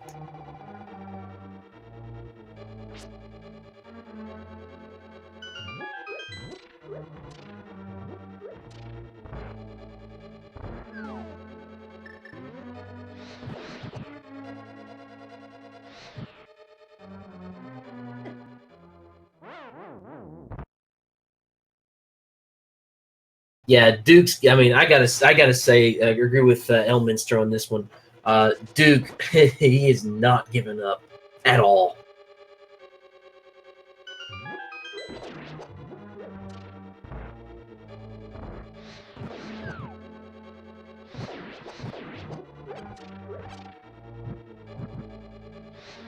So, last year there was a Zelda 1 randomizer tournament. And they actually employed a lot of reset strats to get their money back after purchasing things. Like, you were able to buy hints as to where things were, and Yep. they just, they opted to like get the hints and reset.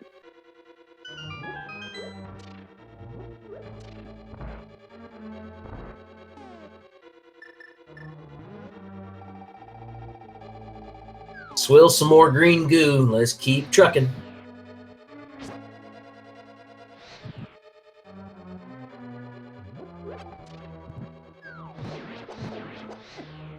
Oh man, those Gibdos.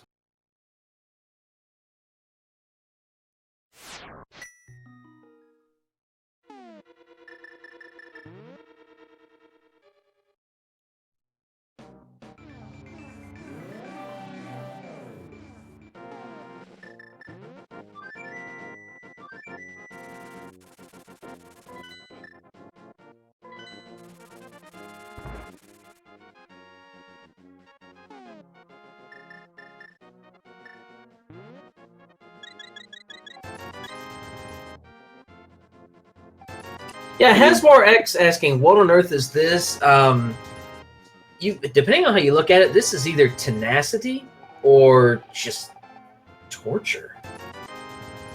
Mm-hmm.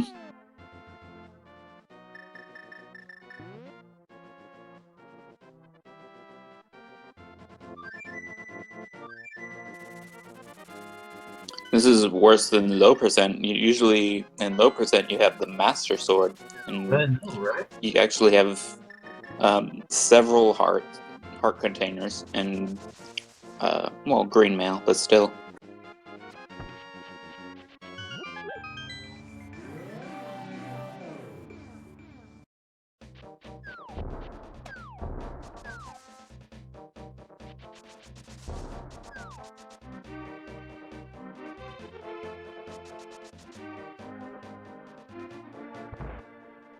Forgive me pouring myself a scotch because I'm gonna watch this. I'm not giving up. Pour him one too, please. I think I might have to.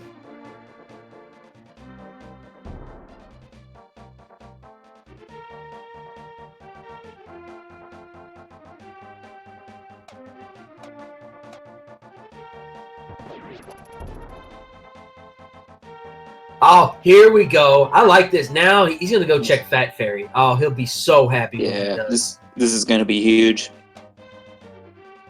Put on your cape. Get past those guys. This will completely turn the game around for him. Yes, it will. It's gonna become 4-hit KO mode.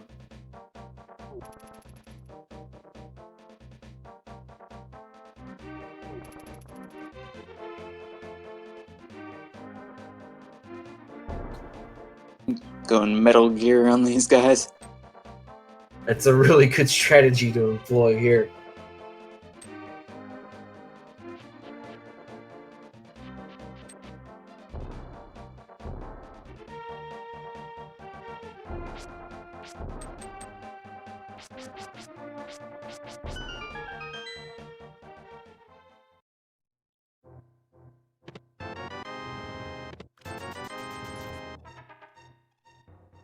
Yep, this is going to change the game a little bit.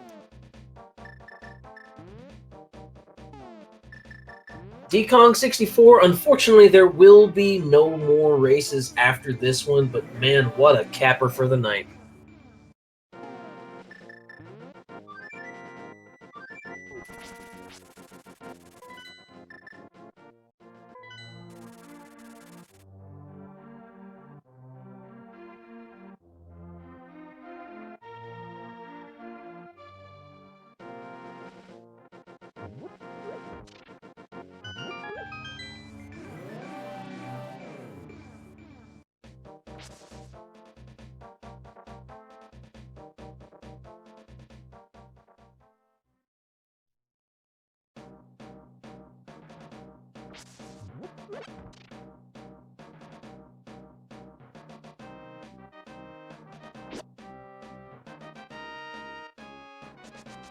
Question: he doesn't have any fairies, though, does he? I mean, he's got the ability to have fairies, but he doesn't actually have fairies. Oh, good point. Did he bonk the tree outside the pyramid? He might have. I don't know. I totally missed it. We're about to find out as soon as it pauses. Well, actually, I think they fill from the 4th to the 1st, don't they? Don't know.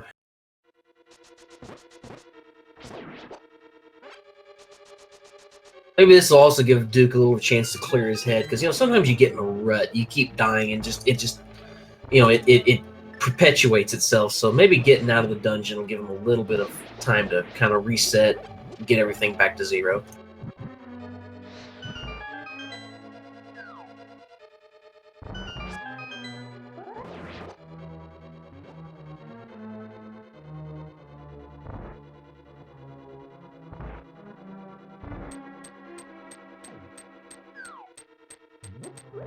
Everything except his fairy count.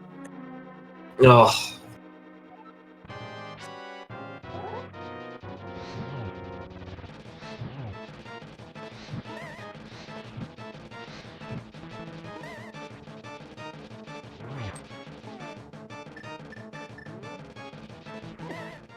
No, need magic to use the cape, man.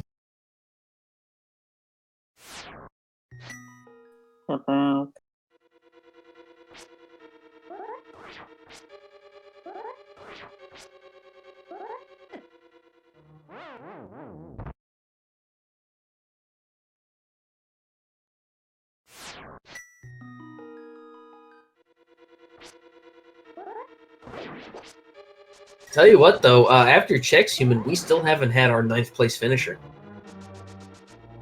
Jeez. Yeah, it seems like just finishing the match will put you in top 10. Mm-hmm.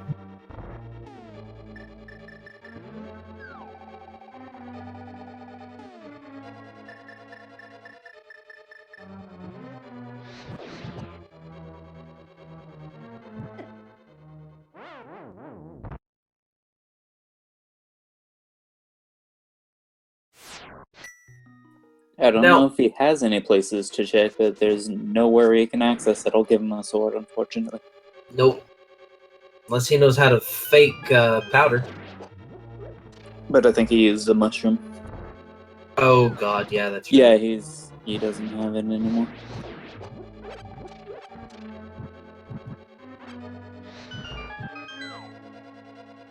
Now, just to give you a real quick taste of what we've got coming up tomorrow, at 2 p.m. Eastern, we will have a standard all dungeons seed.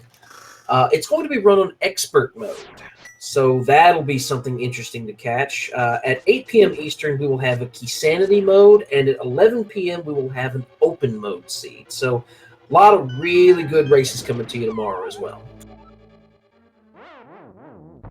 Yeah, and that 2 p.m. will probably be shortly after we wrap up here. Maybe.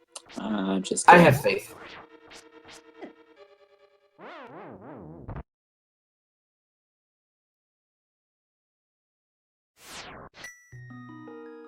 That's roughly in 12 hours.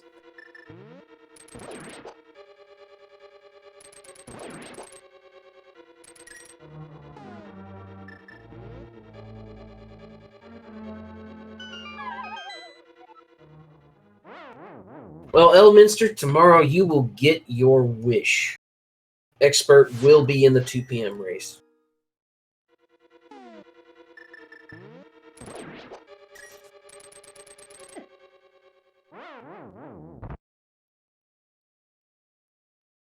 Yep, tomorrow at 2 p.m., remember, is going to be standard mode, which means you will have the mandatory escape sequence at the beginning of the game. All dungeons, so think of it like an all bosses run. You'll have to do all the dungeons plus AGA 1 and AGA 2.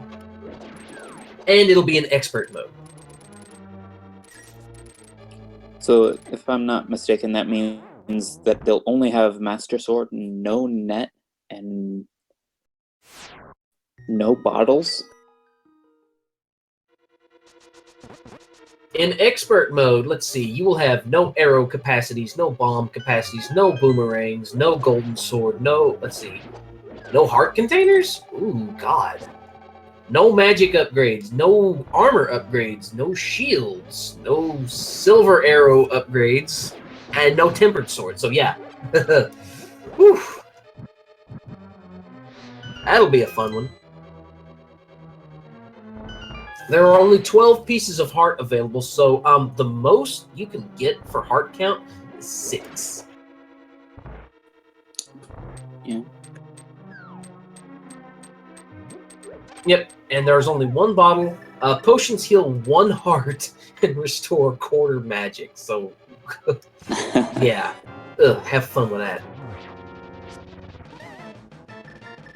Okay. Well, at least you get a bottle. A bottle.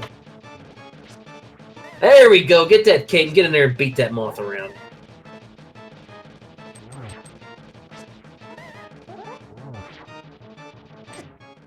Oh,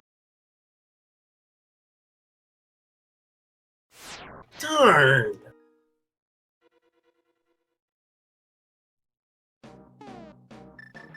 One neat strat you could employ is to just put on the cape and just hold on to that block and wait for the moths to come to you. True. Since the magic doesn't drain for some reason when you're holding a wall. I've never understood that glitch.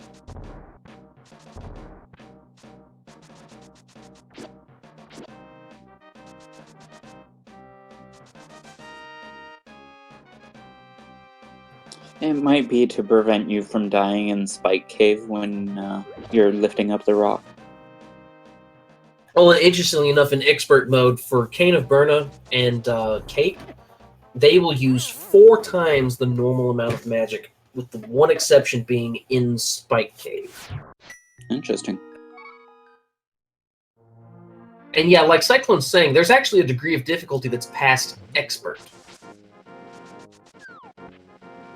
That would be insane difficulty. Oh.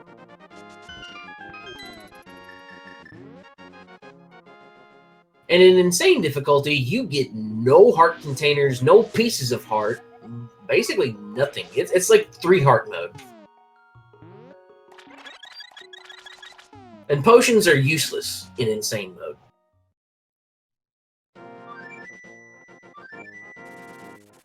And according to the website, shields and shops are really unpurchasable in this mode.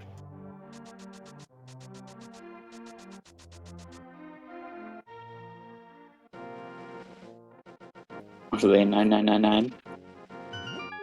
I think they're really, really unpurchasable.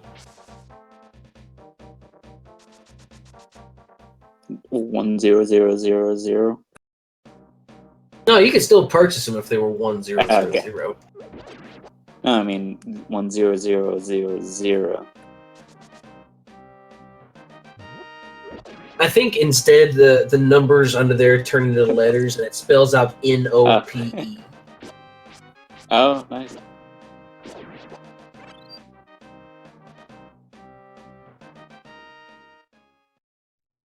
No, Midnight Heart, insane is for people who really are just that. Insane. That reminds me of the nice little the nice touch they made with the sprite for the silver arrows, where they just put a little capital A and lowercase g next to the arrow.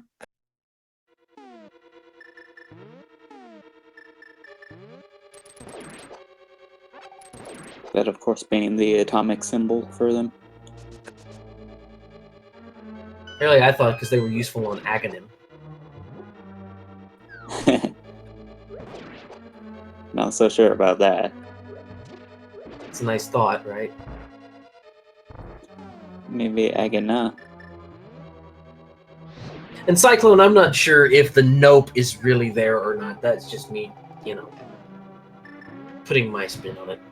I think it's a really good idea, and if the developers are listening in, I think you should do that, but that's just my opinion.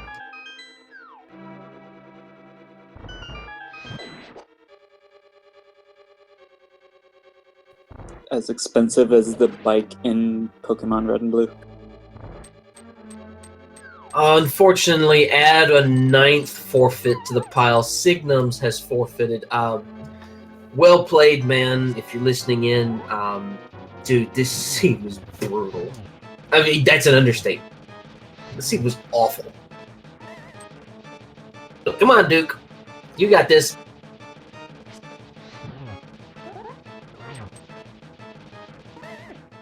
Oh, damn it. Yeah, for all we know, tomorrow's 2 Oh, here's a PM fairy! Here's a fairy! easier.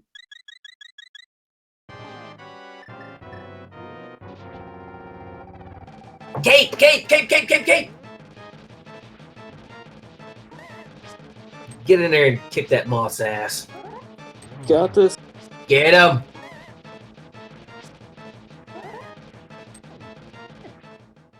Please tell me he has another fairy. Please tell me he has another fairy. He does! Another F! F again! Surely at least one of those fire rod shots did damage. Oh, come on!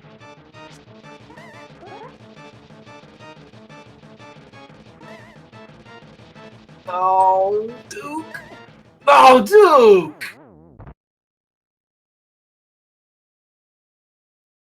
Oh, Duke.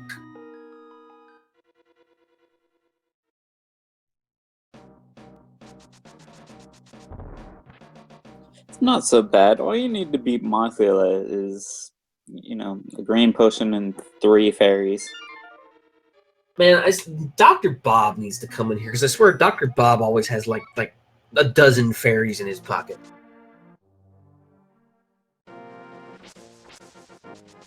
Good to know.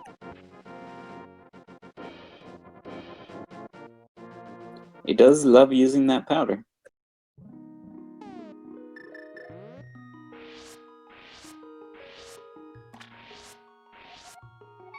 There we go. Let's turn this into 5-hit KO mode. Yeah.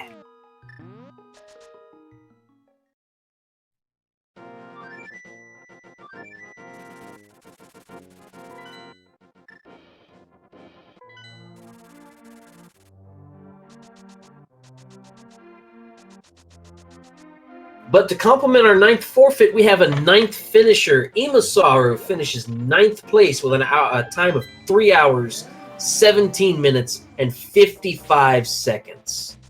Nice. Oh, very nice. Congratulations to you, Imasaru. I hope you're listening in, because God, that seed. It probably isn't yet, but maybe soon.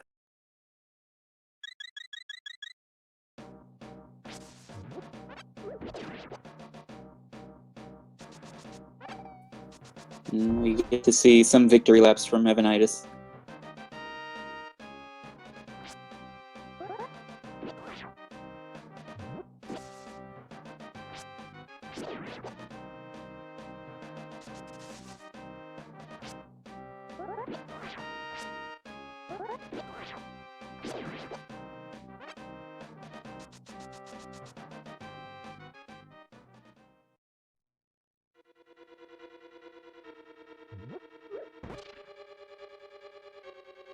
So, she wasn't featured, but we're going to have Emo in for an interview. Hey, why not?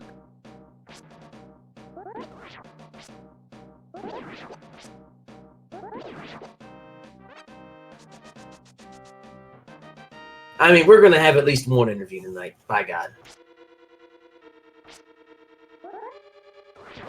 You know, give the people what they want, all that good stuff.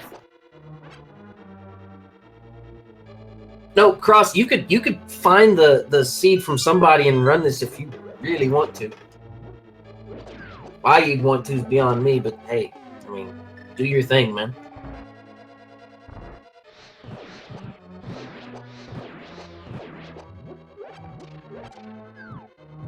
Well, Willard, if you want to jump in, we'll interview you too. Why not? We'll ask you, what the hell, man? We're gonna blame you for this seed. See if they pull me in. Hey! Emo! Hey, what's up? How about that seed? I'm not happy. God. Yeah, that's It was accurate. just awful. Yeah, so I was kind of like, I don't want to say prepared. So this was my first one-hit KO seed. I want to say I'm that sorry. I was prepared for one-hit KO. You know, with like swords that had maybe been upgraded once, maybe 2 times if I was lucky. But instead, what I got was fighter sword until GT. And so that was pretty cool. And then I got to Aga 2 on my last clock and was 1 hit away from Aga 2 dying. Forgot to use the cape. Didn't like anything in time. Died. And so for the last little while, I've been brute forcing Gauntlet and then Aga 2 and all that jazz. So that's been fun. But yeah, Ganon was the easiest part of this run. I bet. No kidding. Duke gets Mothula finally! Oh, God. So he'll be making the climb up Ganon's Tower here soon. Did he save Mothula for last? He did, yes. Okay. One thing that I actually did pretty well, I thought, like, in the middle of the race was every time I would get a clock, I would just go, like, rush a boss that I knew was going to be hard. So, like, get a clock, go kill Cold Stare. Get a clock, go kill Mothula. Like, screw the dungeon. Just go kill the boss.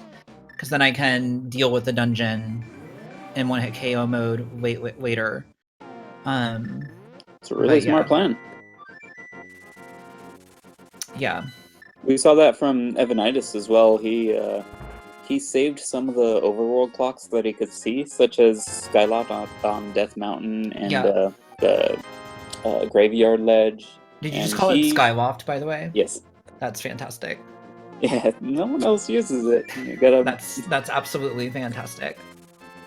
So he saved those until he was about to dive into Mire. He saved Mire for last, and he just got 3 clocks that he knew was in the overworld right beforehand. Yeah, I tried to do that, but then I died a couple times. So unfortunately, those clocks went away. They went away. Oh, like I said, Emo, this seed has just been brutal to watch. I mean, if there's ever a time I was glad I was commentating it and not running it, it's this seed. So, I mean, my hat's off to you for even finishing the damn thing. I'm not gonna lie, the dot forfeit was becoming progressively more and more tempting. But I finished half an hour before my most recent declared I am definitely forfeiting if it takes this long threshold. So so that's cool. But yeah, it was brutal. I would not wish this on my worst enemy. That said, now that I've done this one, I kind of feel like doing more one-hit KO seeds might be kind of fun because they can't possibly be that much worse than this one. So I've never seen a seed worse than this in any mode. Yeah, so like I'm kind of down for that. Whatevs. But I don't know. We shall see. I also have to ask. By any chance, did you check the pyramid fairy? I did actually, and there were not clocks in there. Okay, but there was the net, handily enough. There was the net, but at the time that I actually did that, I had already just filled up all my bottles with green goo. For what ended up being my last run up G Tower. So I did not bother going and getting fairies. That's nice. There's at least fairies in the tower later on. Yeah, there are, but yeah, my chat is being very entertaining right now. So like a week ago, maybe less, I was talking about how myself and somebody else were feeling very abused by a seed, and you have to enunciate it that way. And so I figured I'd just meme for them and say abused on Speed Gaming chat. Because that's how I feel right now by this seed. Abused.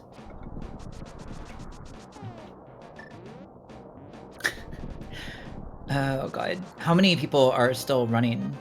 I think we've got Duke and one other running, I think, at this point.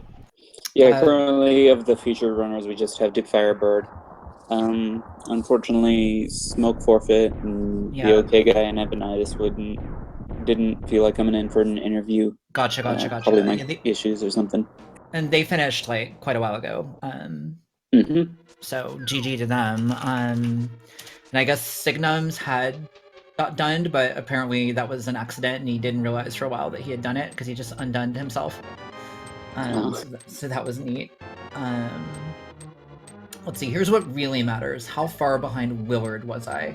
1 hour and 15 minutes and 20 seconds. So that's great. I feel like now I don't owe him milkshakes at SGDQ, so that feels good. I feel like the score just got evened up. Well, he might be a little bit salty because we actually brought you in for an interview and we did not interview him. Because we heard a rumor that he generated this seed, and we kind of figured, we want to keep the hate mail to a minimum. Wait. Are you telling me that Willard generated this seed?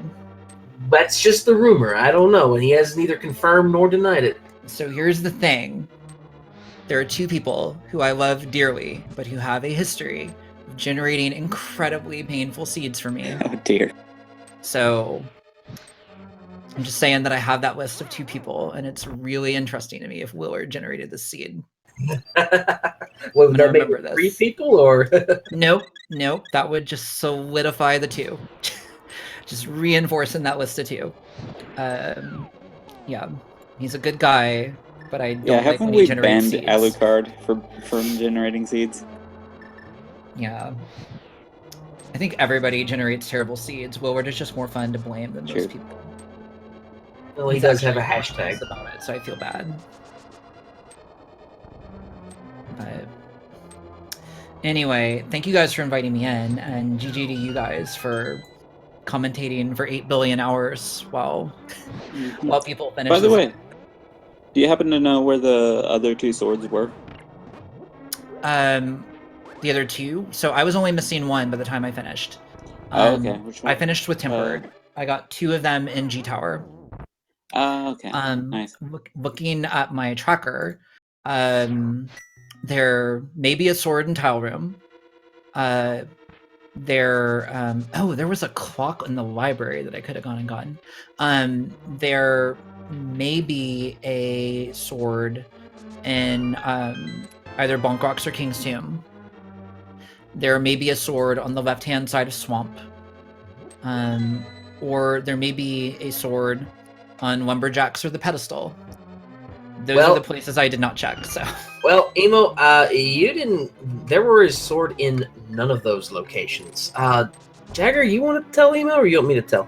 So it was, coincidentally, one place you didn't check was the Magic Bat. Oh, yeah. Sorry, that's not on my tracker right now because I didn't get the powder until super late. Yep, it was in Ganon's tower on the torch. Yeah. No, not on the torch. It was in the big chest. No, it was on the torch. Yeah. Oh, you're talking about the powder. Yeah, I was talking about the other sword location. She got that one.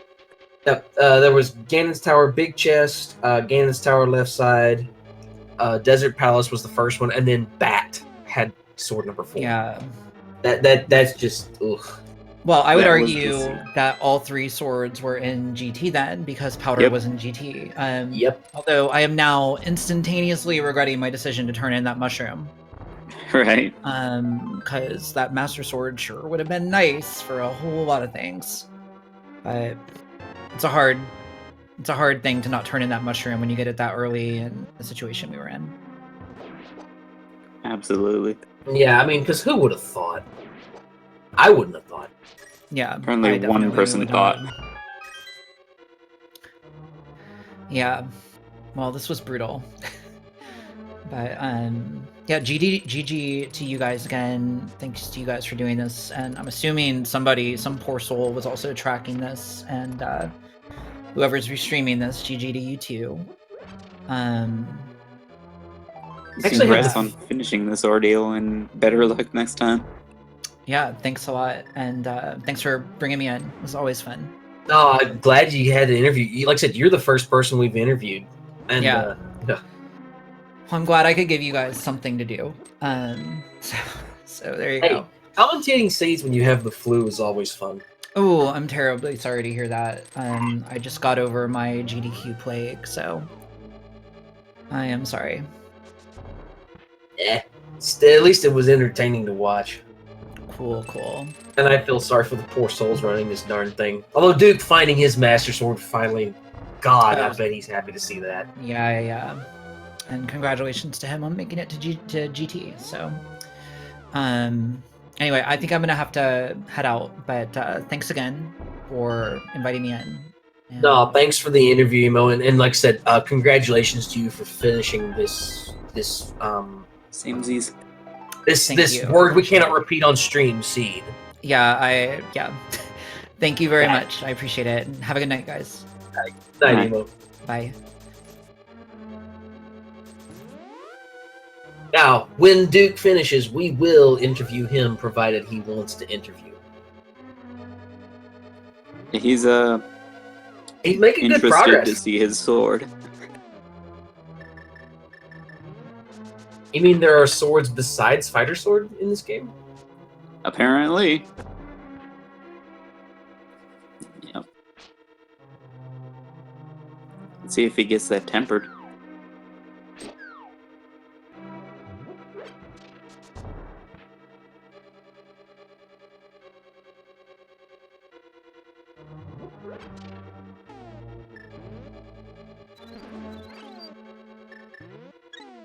Duke gonna say hi to our old friend Ice Armos. Gonna have a clock though, so I bet he's glad to see that.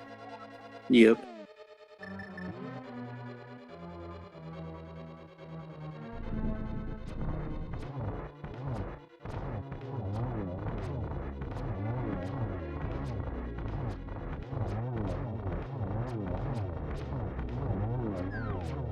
And it's just right there.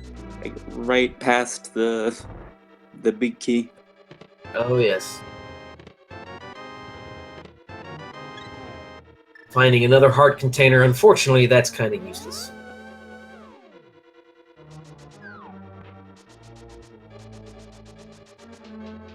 Oh well, no. Wait a second. Yeah, if he elects to do full right side, he'll get another clock, won't he? Yeah, that's true. You know what? This will be good. He's gonna need it. And he's not looking for big key. Then that clock will be nice.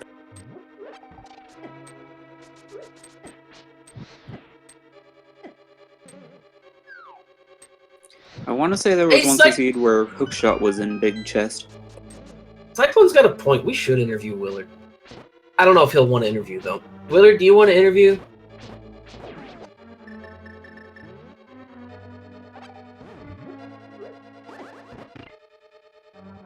Actually, I'm totally down to interview Willard if he's down to grant one.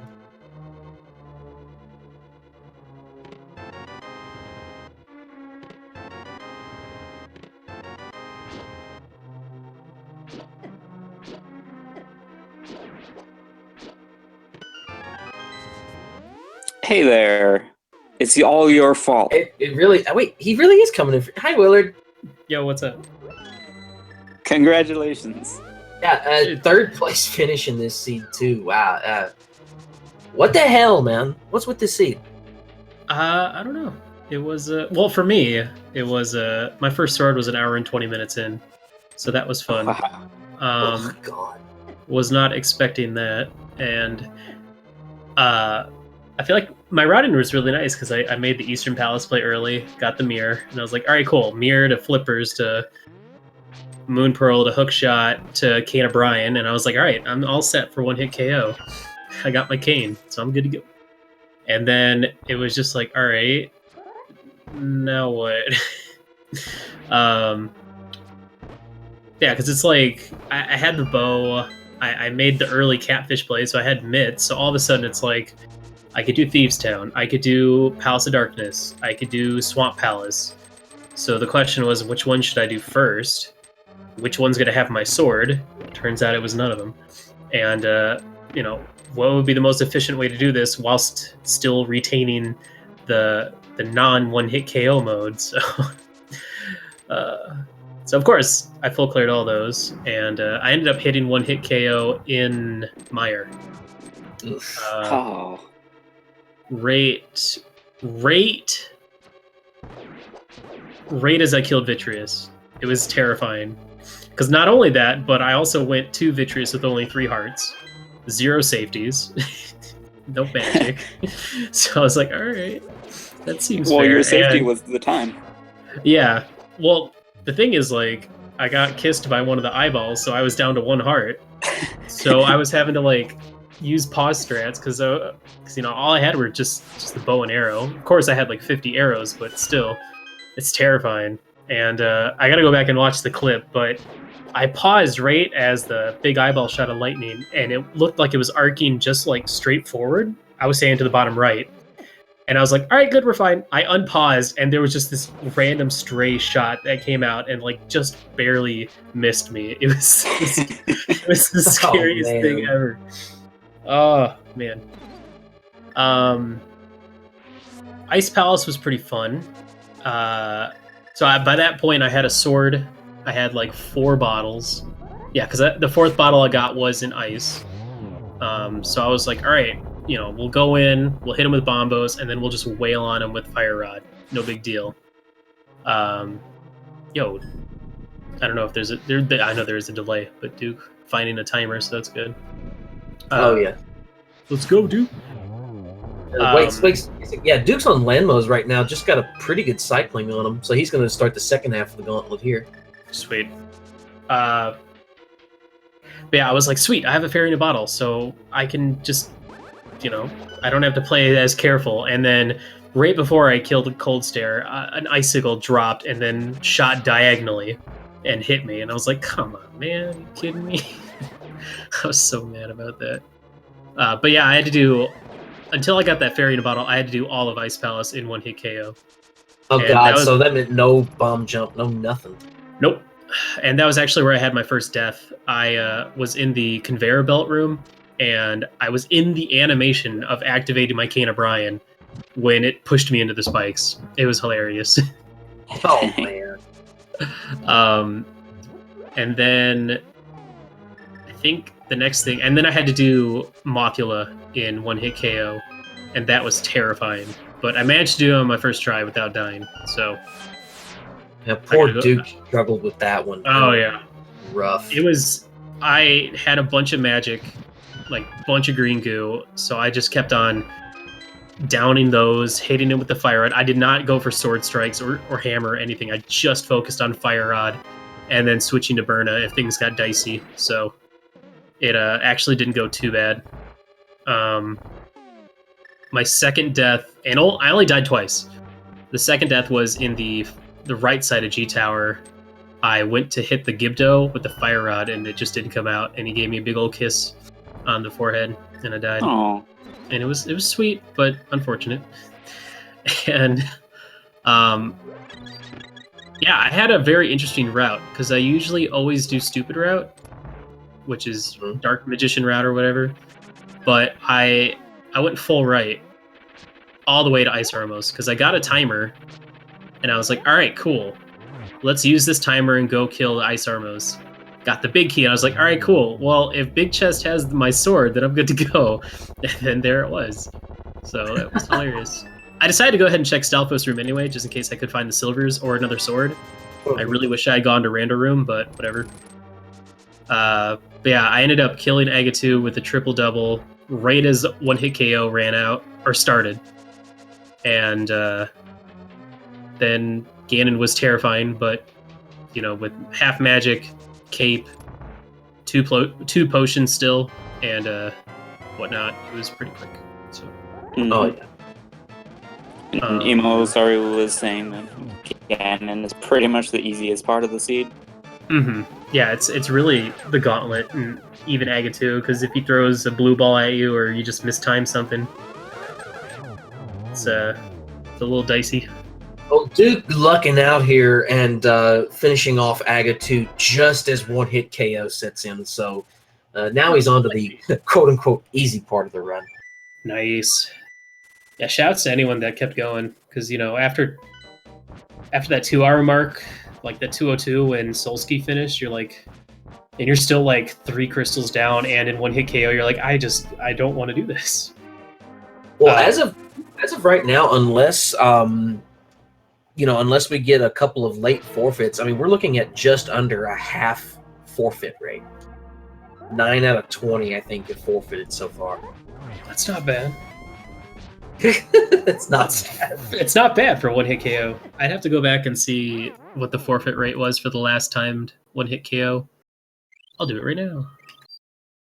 Yeah, it must have been lower than this.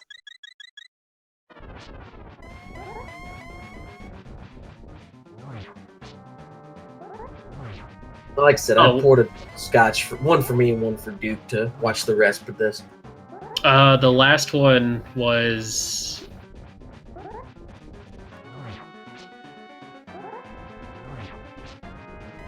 Eight out of 26 forfeit, but that was also easy mode.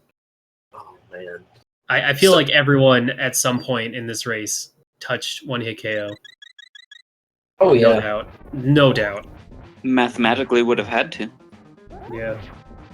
So, that being said, Willard, I mean, do you think we'll continue to see some one-hit KOs, or do you think that's going to get taken out of the pool for community voting? I mean, I'm going to keep putting them in because I enjoy them. I love the... I don't know, I enjoy it. I enjoy the challenge. It's a good challenge. Now, you'll probably never see a full, like, just straight-up one-hit KO, ever. Yeah. unless it's like an exhibition race or something, like a 1v1. But I feel like timed one-hit KO should stay in just very sparingly. Because, yeah, I mean, 2 hours and 10 minutes is not for one of your restreamers, or one of the players restreamed, is not a bad time at all. And I don't know if Evanidus actually, suffered to death or anything in their run. Yeah, he died a few times.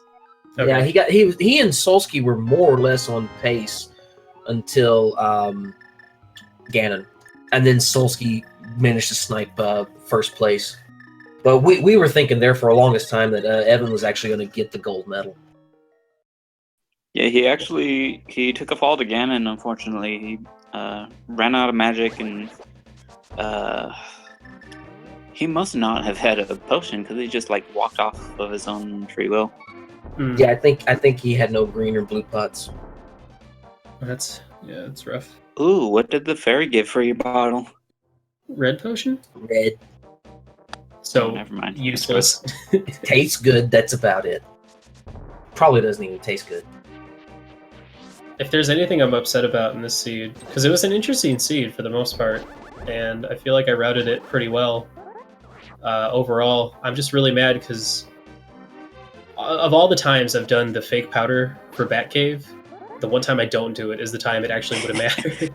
Every time. That always happens, and it drives me mad. Ugh. But, yeah, this definitely made up for the last seed, where the last daily race, the 8 o'clock, where, of course, I went into Thieves Town without a hammer, and of course, big chest in Thieves Town had something required every time. Never lucky.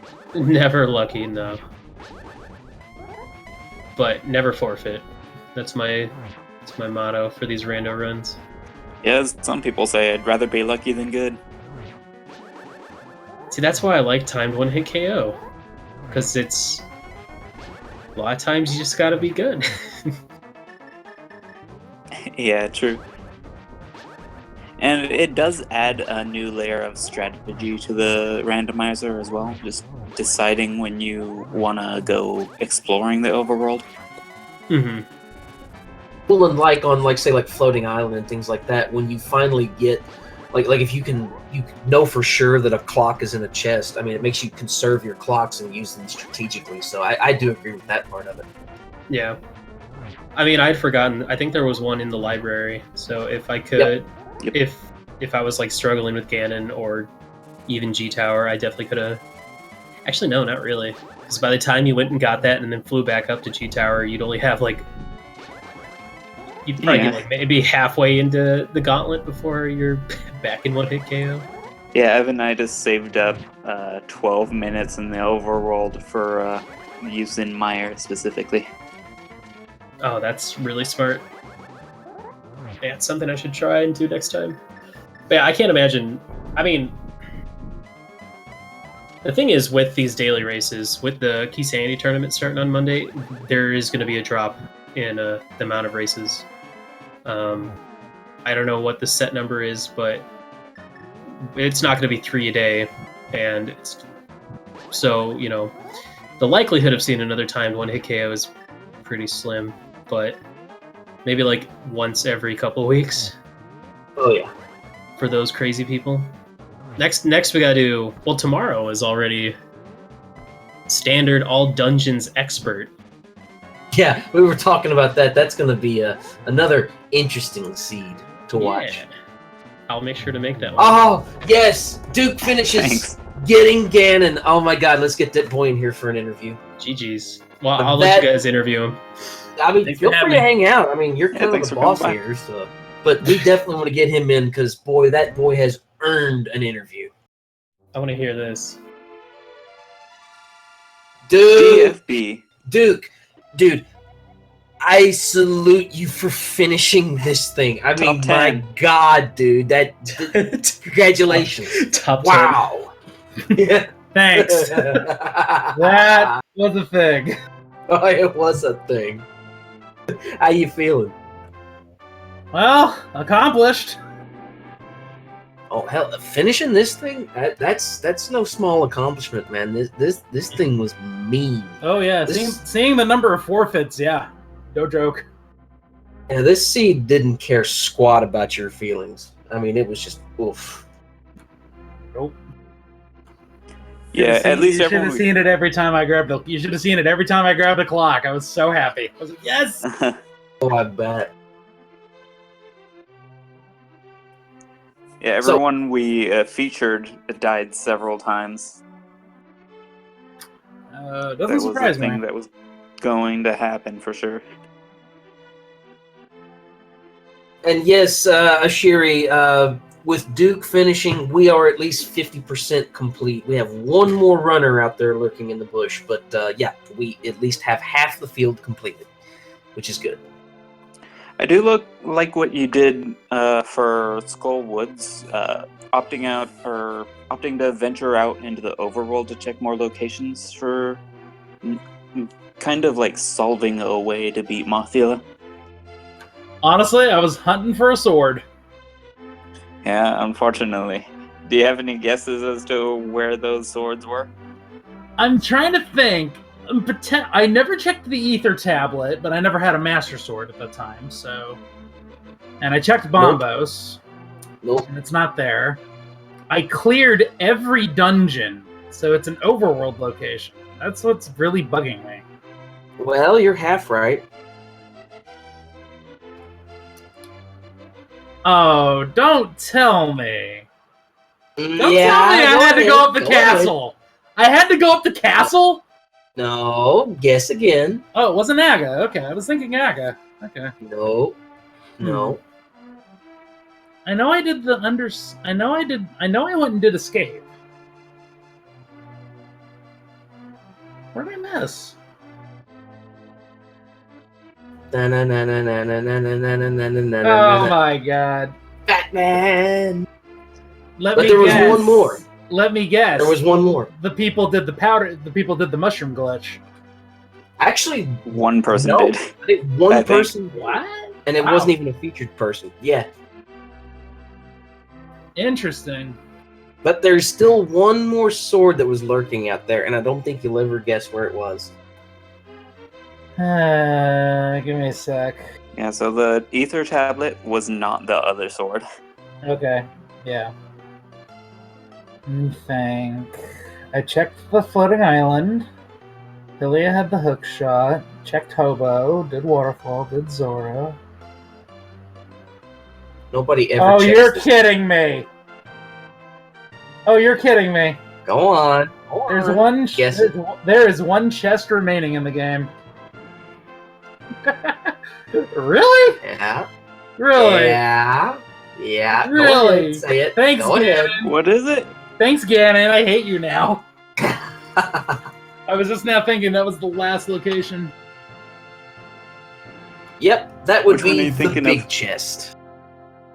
Actually, I never did the tile room either, but I don't care. Yeah. About Oh, you were thinking tower? No, it's big chest. no, it was big chest. Yeah. No, I was thinking big chest. The one chest that nobody ever looks. No one ever checks it. Yeah, this was a cruel and unusual seed, and like I was telling Willard, and I've said every person in here, I am so glad I am commentating and not running. Steve drove me to drinking, and I'm just watching it.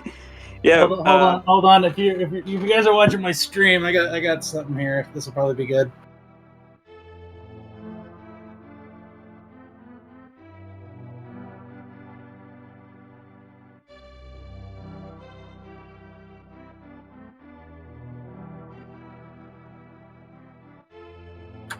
But no, that was a thing. So, Man, like I said, just the fact you finishing this seed, we were, and I have to ask, did it ever occur to you at some point to dot forfeit? I mean, did this seed ever just have you at the point where you'd had enough? at one point, yes. But I know if I did, I wouldn't hear the end of it from my viewers. And that's Well, we why I kept- love them so much. What we kept thinking was like, oh man, like, I mean, because Skull Woods, when you were going after Mothula, I mean, was just brutal. But I mean, you stuck it out, dude. And like I said, I'm sure you gained a lot of followers out of that, because I mean, that takes guts. There's not a lot of people that would keep after it the way you did. That's why I say, man, my hat is off to you for doing that. I have a lot of respect for you for sticking it out, because I wouldn't have stuck it out that long. You remember what I said earlier when people were asking who was in the lead? I was like Ganon at this point. I'd believe And that. he definitely beat half our runners in this race. Yeah. I find it interesting now I'm thinking about it. I went and got all 3 of those safety fairies and I didn't need a single one. Dang. Well, you got a pretty good fan club out there, man. So they're supporting you big time, and yeah, that's that like I said, that's awesome. You finishing this because they're, you know, like I said, only half the field finished it. Wow. I mean, this thing was bad. Yeah, and not just the Yeah, featured runners, just Here. give all of the participants a follow. Might as well. Absolutely, they deserve it because. Yeah, everybody who played, this is a thing. Well, Yeah, I just pulled up the results list. Oh man, that's crazy. You've done timed OHKO, right? On my own, yes, but never like in a daily or in a tournament or a race. How do you like the mode in general? If you saw my comment in IRC, it says it all. Never again. Oh, but Maybe when I get better. Maybe when I get my execution down a little better. Because I know my execution's not the best, but it's getting there. Warlord claims it's usually fun. He claims it's usually fun. I have a seed that he generated, and I keep rubbing Well, it at him. there's your first problem. He generated it. Yeah. Hashtag blame Willard. So if he's saying this is a good thing, if he says it's a good thing, it's like I don't believe him. Oh, Duke, I hate to wrap this up, but it's late. No, feel free. I know it's 3 a.m. Any last comments or words on this? I mean, anything else you want to say? It was fun. It was fun to be able to at least try to put on a decent show. At least I know it was probably entertaining. And thank you for everybody who's still stuck around to watch the end of it. And thank you guys for commentating. Thank you, trackers. And thanks for the restream also. Thank you for sticking it out, dude. I mean, like I said, that right there is what earns respect in my book more than anything. Is you just stuck to it. So, my respect to you for doing that. All right, we are going to get out of here before too much longer. coming to you tomorrow. We've already talked about it, but coming at 2 p.m. Eastern. Remember, we got the standard All Dungeons Expert Mode seed, so have fun with that one. At 8 p.m., we'll have Keysanity, and at 11 p.m., we will have the Open Mode. Now, we haven't determined what channels yet, but keep an eye out on the schedule. We will let you know as soon as they're scheduled. Jagger, any last comments out of you tonight?